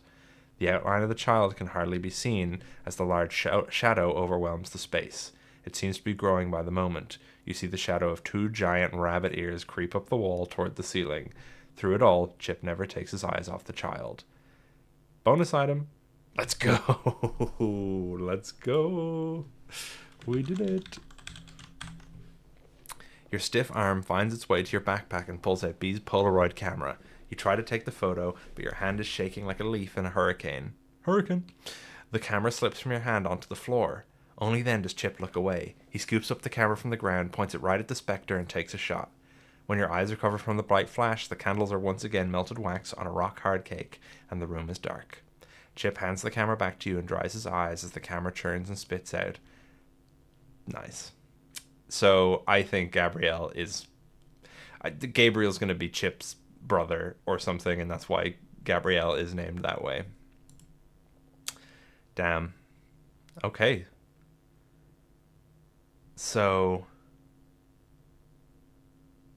I guess we gotta go in, right?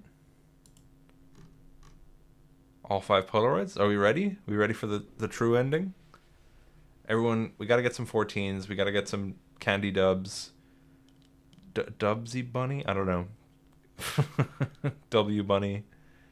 Candi W. Some sort of support, because this book has been so fun. I've had such a blast going through it. Let's get some stuff in the chat. Get our surprised Unwithered Truth emoji.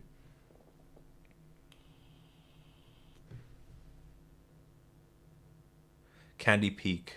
That's good.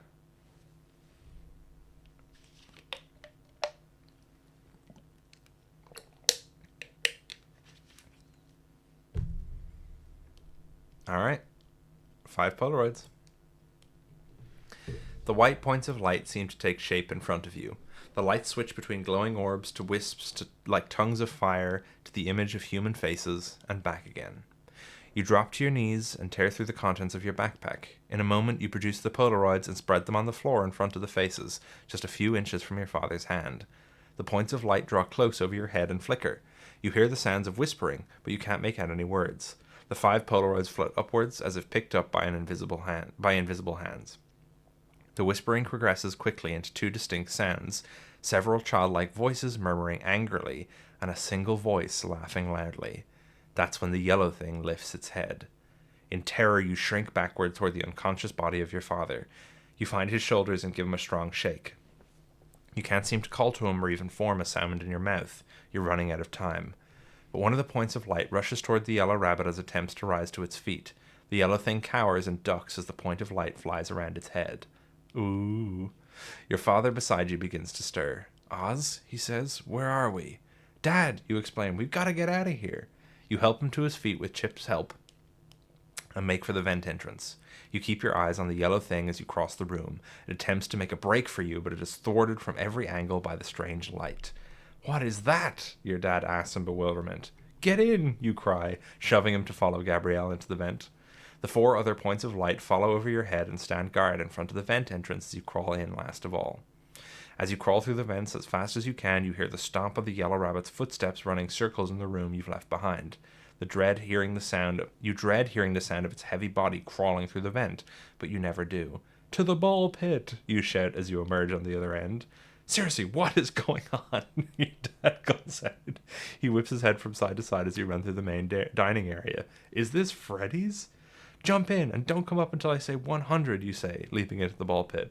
Oh, geez, okay, he says, after watching his son, an unknown child, and an unknown adult male dive unquestioningly into a children's ball pit. As you submerge into the ball pit once again, you hear a roar of pain echo loudly through the abandoned restaurant. A grin creeps across your face as you begin to count. 1, 2, the end. And that's the last page of the book, page 214. Wow.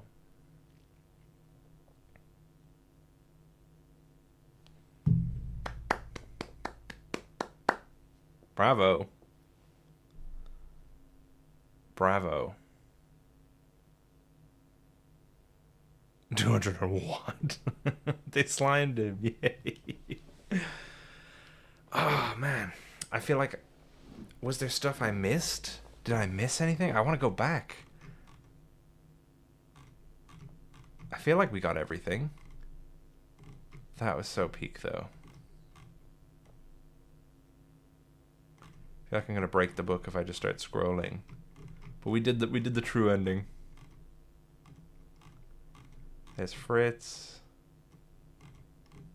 I know there wasn't every page that we didn't read every single page option, but like we did most of the options. And obviously, you know, there's incentive for you to go back and actually play it yourself. It's really fun actually just to play, not just to, you know, find all the secrets in the lore. Like, it's actually been a really fun experience. Asiv with the $14. 14. Thank you so much. Seriously.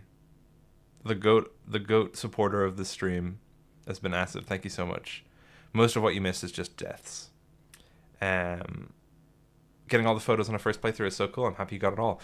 Man, this was a genuinely, like, really strong experience. Having the book end with this, like, you know, this faux follow me, you know, it's clearly like, it's clearly evoking the follow me, the spring locking, you know, really cool. I actually really love that you ended here as well, because for a second I was like, oh, I'm gonna have to scroll down and get the rest of it, but we know that after they get out, it's gonna be the other endings, right?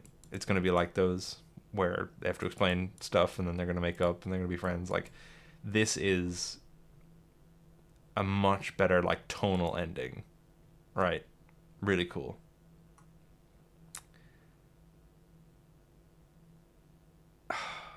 What a peak story. Candi, you have impressed us all. Seriously, it was so fun. I'm finding it difficult to express, you know, all the things. I mean, I love this whole thing. It's so cool. This secret ending, I'm genuinely, I'm just jealous that I didn't think of doing something like this in the book.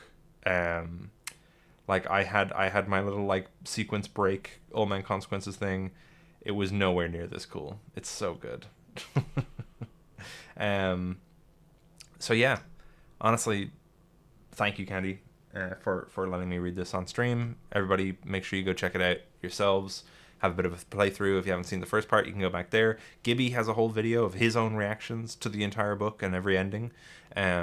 So make sure you go check out his video, because he's going to have different reactions to me and different things to say, and I'm actually excited to go back and watch him play through the book and see what he was thinking, and things that he caught that I didn't catch, or, you know, obviously had a different, you know, experience reading it, because I was reading it with you guys and you guys were making the decisions. T-Jed's girlfriend is in chat. This, yeah, the Midnight Motorist part was so good. And, you know, like, I think when they describe stuff as, you know, quote unquote, for the fans, you know, this has a lot of fan service, if you want to call it that. You know, that's a dirty word, because people think that means it's not substantive, or lacking substance. But this has so much substance and so much effort and care that it doesn't feel like, you know, key jangling, like, oh, look, it's the thing I know. It really does feel a lot more, like, I think the difference with this and like key jangling is all of the references, choices, endings that are quote unquote fan service work in the context of the story. I thought before the Into the Pit game came out, and this is not a criticism of the game, because it's not a criticism to have an idea of what something could be, and then it's not a problem. But I thought before the Into the Pit game came out that it was going to definitely be canon and it was going to be part of the game's timeline. And I was like, oh my god, because we saw teaser images of, like, Trash and the Gang outside a building and Oswald standing there, I was like, oh my god, this game is going to be set in, like, all of the FNAF games, and we're going to use the ball pit to go to different FNAF games, and it's going to be very different from the book. Obviously, that did not end up being the case, and there was just a bunch of random Easter eggs everywhere. But this is a really great way to do it, because, you know, we can go to FNAF 1, we can go to 84, we can go to FNAF 3, we can go to... there's loads of different places we can go. Yeah, we go to the building in 84, we go to it in the future during FNAF 3, we meet Phone Dude, we go to the MCI location, obviously, we go to Follow Me. There's so many good, you know, places that we jump into and out of. and the series just allows itself for that kind of thing because it's a time traveling ball pit set in the one location where everything seems to happen. We get killed by Golden Freddy. We meet Old Man Consequences. There's so much to this book, and it's so fun. Knowing something isn't canon beforehand and thus letting it have cool Easter eggs and callbacks for fan service without having to worry about people thinking it's lore is a good thing, Scott. Well, like, even the things that are in this, right? Obviously, there are some things which are a little more explicit, you know. Like, you've got all the MCI kids and their names and whatever. You've got Ralph in 1984, I guess maybe would be the 1984 thing would be, maybe Scott would be worried to put a label on that. But, you know, every other Easter egg, like the Old Man Consequences stuff, the phone dude stuff in the future, the Follow Me stuff at the end, Candi actually wrote it very, like, in a way that feels like it could be an official book. And I mean that as a compliment, not as an insult. Because the Follow Me part never says when this is set. It just describes the pizzeria that Follow Me takes place in. So, like, they keep being like, how long has it been since the attack? And as fans, we're going, it could be 10 years later. You know, this is after Freddy's closes, if you think Follow Me is in, like, 2001 or whatever. But Oswald obviously doesn't know that. And the book doesn't draw a line one way or the other, but it also doesn't feel like it's just kind of dancing around the important stuff either. Like, obviously the Polaroid thing maybe would be a weird thing if Scott was like, oh, I don't want to introduce that into canon or whatever. But everything else feels very much safe to have, you know? Because you have your weird parts in here where you, like, loop around on yourself in the pit, so you can still have your theories about, like, oh, well, why does this thing not line up with this? Oh, well, it's in the pit, so it's different. And obviously at the end, Oswald's dad wasn't chilling in the corner of the Springlock room, of the safe room. And things are clearly different. So, you know, you still have... Oh, this was so cool. This was just so awesome. Love that. Yeah, this is where it loops back around. So good. Is 42... I think that's an important number, right? It's like the meaning of life or something in a show. That's like an old meme. Is that important? That's when we loop around to? Maybe Candi will have a reference for there. Is it 42 or 47 is that important number? 42 is the meaning of life. It's from a show. I never watched it. I just remember that being a thing online. Oh, it's Hitchhiker's Guide. Of course it is. Yeah. Candi, that might or might not have been an intentional reference. I'm standing firm on the last digit being 8. Well, so that's interesting, actually, right? Because we use the phone, like the actual phone number that we got on that page, to do the FNAF 3 thing, which led to that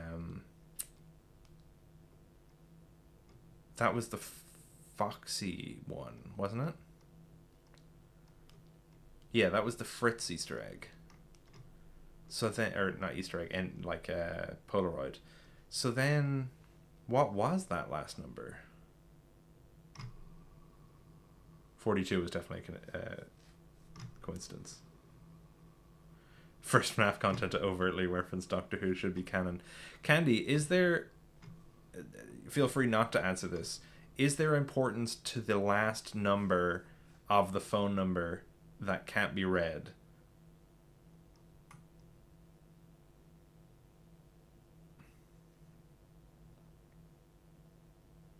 The numbers being a phone number is a MatPat reference. He wasn't the first one, but I'm sure he made fun of the numbers being put into the wall like a phone dial. Yeah, so is it telling us that it's not a phone number and that maybe is just a mark on the page? It's a little lengthy to type out. Oh, there is an answer. Okay, save that then for if we're talking about... Well, actually, Would you go onto a call to discuss that briefly? As I'm going to be finishing up here soon.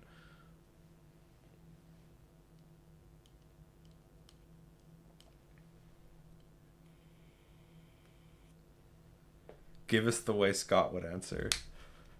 No, she'll say nothing. All right. Let's go on a call. All right, I'm calling. Again. Hello again. This is so fun that I can just like pop in and out of your stream whenever I want. 100%, whenever.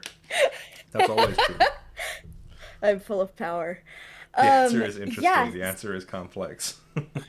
This is totally like revealing the majority of the magic, because like basically the only thing I had planned out once I realized that this wasn't going to be a joke book where in every ending you get hit by a car or shot, and you don't get shot or hit by a car in any of the endings here.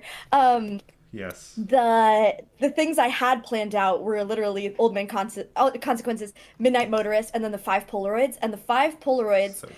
all of them correspond to the FNAF 3 minigames. Yes, I was wondering, because there was the RWQ one, right? And that was Yeah. Bonnie. And the 359, and I was wondering, is that the one that brings you to stage 01 for the Foxy kid? Yes. Oh, So it they is. either correspond to the one exception being Cassidy. They Yes. either correspond to the game themselves or how you access the game in FNAF 3, and they actually correspond to like the child that appears in Happiest Day. Like Yes. yes.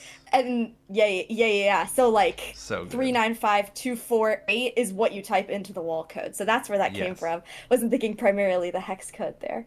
And like the balloons correspond to Balloon Boys or the minigame Oh, where it's he has the to collect the 7th one. balloons. And then Jeremy is RWQ because that's the game that gives you Jeremy. Yes. And what's the other one? Susie's Oh no, I guess Chica. Susie was just she had to be Fruity Mace because it's Susie. Yeah. So So yeah. cool. So cool. Yeah, I just want to say again, I can't express how cool this was. I really loved it. It's funny for you to say that the Midnight Motorist stuff and the the Polaroids like I really love the rest of the book and how you've written the rest of the book. Those are just particularly standout moments because they are not like they're format breaking. They're a bit weird and crazy. So that stuff was my favorite parts. But it's so interesting to hear that those were the bits that you were like, yeah, I'm gonna do this. But it's like it's totally justifiable to have an entire book written around just those bits because they're so good. Well, those bits were inspired by, do you remember? Oh my gosh, yes, of course you do, because it was like your first video.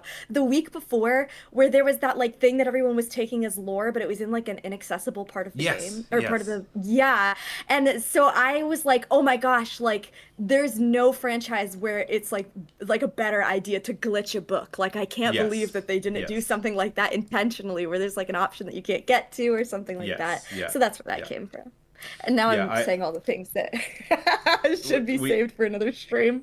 No, I mean no. Like we had the same kind of brain blast. You just did it better because I was like, because in the week prior, I did the same thing where I was like, oh, there should be an OMC ending, and you have to go outside of the book to get it, and you can only do it by breaking the book.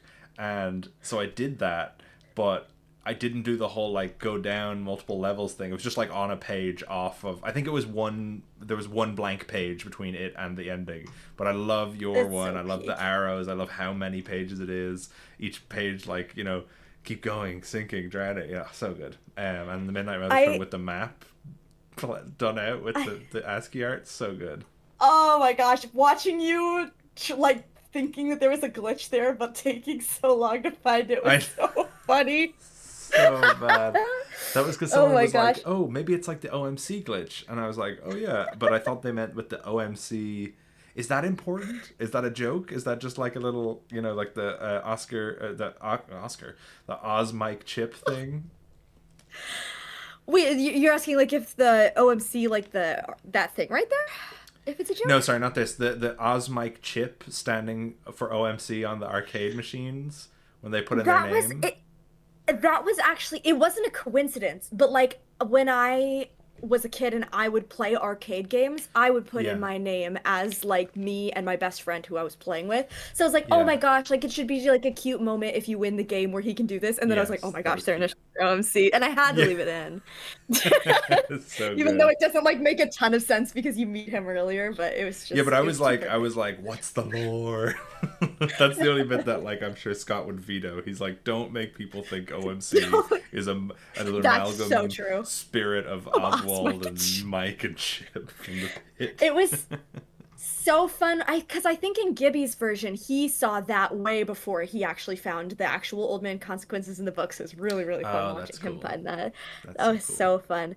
I think in conclusion that Scott should revamp the interactive novel series and that he should ask us to rewrite them. Scott, please. I will do Scott, it for do it. free. Yeah, well, I won't do it for free, but Scott, please. I'll do it for almost free. almost free. Mio, thank you for the gifted membership. W Mios. Heck yeah. And Mio, way to know how to pronounce hostas from all the way back at the beginning. From W Mio again. W Mios and Chad. Oh, wow. But yeah, we should 100%. If you're free sometime next week, we should do like a stream about writing interactive novels and the fun of it. I would love to. That'd be so fun. Oh my gosh. That'd be so cool. Moon.exe but book. Yeah, we should. Oh, Yeah, that'd be cool. Moondogs EXE is like almost already an interactive novel. It pretty much yeah. is. Yeah, it's that old style of the text to adventure games, Yeah. but just it has pictures. Mio, another Unwithered Truth gift membership. Oh my gosh. W Mios again. The chat better be filled with W Mios. All right. Well, I'm very tired. It's 2 a.m., but that was well worth it. That was such a fun experience. And I are you gonna write more? You gonna write anything else? I mean, has anybody committed to or escape the Pizzaplex yet? No, I haven't heard anyone say that they'll do it. I'd love you. Yeah. Do you have like a? Would you have like a pitch for your escape the Pizzaplex? No, I wouldn't. I was literally talking to a friend about this a little bit ago. I feel like with Return to the Pit, you can keep the premise of Return to the Pit. Oh my gosh! But with Escape the Pizzaplex, I feel like that premise was busted from the start. Like, who cares about the Yeah. reagent? I think it needs a whole other concept behind it. Ooh, someone said that they might be writing Escape the That someone is Pizzaplex, Withered according to Circle. Gibby. Withered Circle, please, Withered Circle, please do it. Complete the trifecta. Yeah, it's. I think it'd be really funny. I agree that like you would really need to revamp that a lot. To be fair, Yeah. I didn't read it myself. Didn't read it myself. I watched Gibby read some of it. I watched so I Gibby can't- read it too. Yeah. I can't. I Like- think Return to the Pit kind of broke my heart a little bit. So I was like, not that I hated it Seriously. or anything. It was just like, oh, that's not the week before. Watching Gibby read Return to the Pit was really funny because it was like stupid and it was like funny to make jokes about. Yes. Like watching Escape the Pizzaplex was just kind of depressing. Yeah. It was just Yeah. like, man, it's so bad. There's nothing there.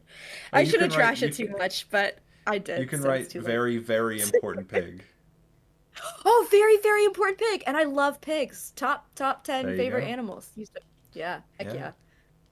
yeah. I would actually, I the Return to the Pit stuff is like I was saying before you came on, like the concept itself, and it's so funny given how many times they've remade it. I feel like it's such a concept to allow for stuff like this. It's to allow for stuff like, oh, we're going back in time to see the thing that we're familiar with. And it's like, oh, instead we see a time period we're not familiar with. Like, and it feels like, oh, it's exciting because we're seeing the MCI, but then it doesn't line up and we're just sort of going back there. And then it's like, what's the rabbit about?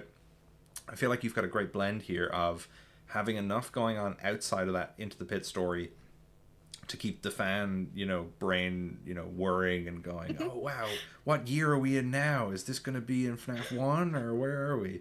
Especially with all the Faz plot stuff now, you could do extra DLC for the book where you go to Murray's costume manor and stuff. You just go Oh my super far gosh! back. You go That's so so far true. back. You're in Proto Freddy's with the mimic. I need to make a Um, DLC. Yes, yeah. Downloadable- Yeah. That's what Downloadable happens at book the end of the content. book in the countdown timeline, where it goes 1, 2, and then after the end, you can just play more, and it goes to Murray's costume manor with the dad and Chip Oh and my gosh, everybody a else. sequel where they come back up in Murray's costume manor. Yeah. That's they've crazy. dealt with one version of AFTA, but now they have to deal with like Burn Trap or whatever. The mimic. Escape the Mimic. Mhm. Oh my gosh. Oh, That's crazy. Escape the Pit. It could be Escape the Pizza Place, but Escape the Pit. That's so fun. Oh my gosh, I love it. Because then they could go into the future and meet Gregory and stuff. Oh my gosh, it could just be Escape the Pizza Blacks, but we could also go to Murray's Costume Manor. And the security breach And and they could ruin have a and moment everything. where he's like, I put my name as GGY. I put mine as OMC. Oh my gosh. Secret of the Mimic. Secret of the Mimic. Oh my gosh. I feel like, Pizzeria someone should do simulator. someone should do a pure version of the week before, and just tell like a very uninteresting story about Ralph like on the day shift. Wait, you know what? I'll save that for the second stream, the week before, Okay. the week before. But I had a banger idea for it. Oh, Also, okay. Gibby, write the interactive fetch novel for us, please, with plenty of Yes, Gibby. Brigadoon references Or and Gibby, the field. You were just saying the other day that the Stitch line needs like needs a new adaptation. You write us the OMG. interactive Stitch line story Yes! with Jake and Andrew. Oh, and you could have like a thing where you can choose to play as Jake or Andrew. Whoa! Like a dual book where like two people have to play at the same time, and it's like Oh if my your partner God. has X item, you can do this. Like a what's the Portal 2 multiplayer, like that sort of thing. That would All be right, let's crazy. stop talking because we might have come up with a good You're idea. right. We're selling all our secrets. The week of, and it's just 200 pages of Ralph in a suit. Oh my gosh. Oh, I hope somebody checks this back room. Okay. Oh jeez. All right. Well, I guess we got to get out before we spoil any more ideas. Right. But thank you so much, and thank you everyone in chat, and thank you so much to people who are donating and gifting memberships and everything. Asav, you did so many donations and stuff throughout the stream, and Mio, you gave so many gifted as well. Thank you very much, everybody. I've had a lovely stream, and thank you to everyone for coming along. So yeah, have a lovely evening, everybody. Goodbye. And thanks for reading my book. Go check out Candi's channel and read the book, and go check out Gibby's video. All right, goodbye, everybody.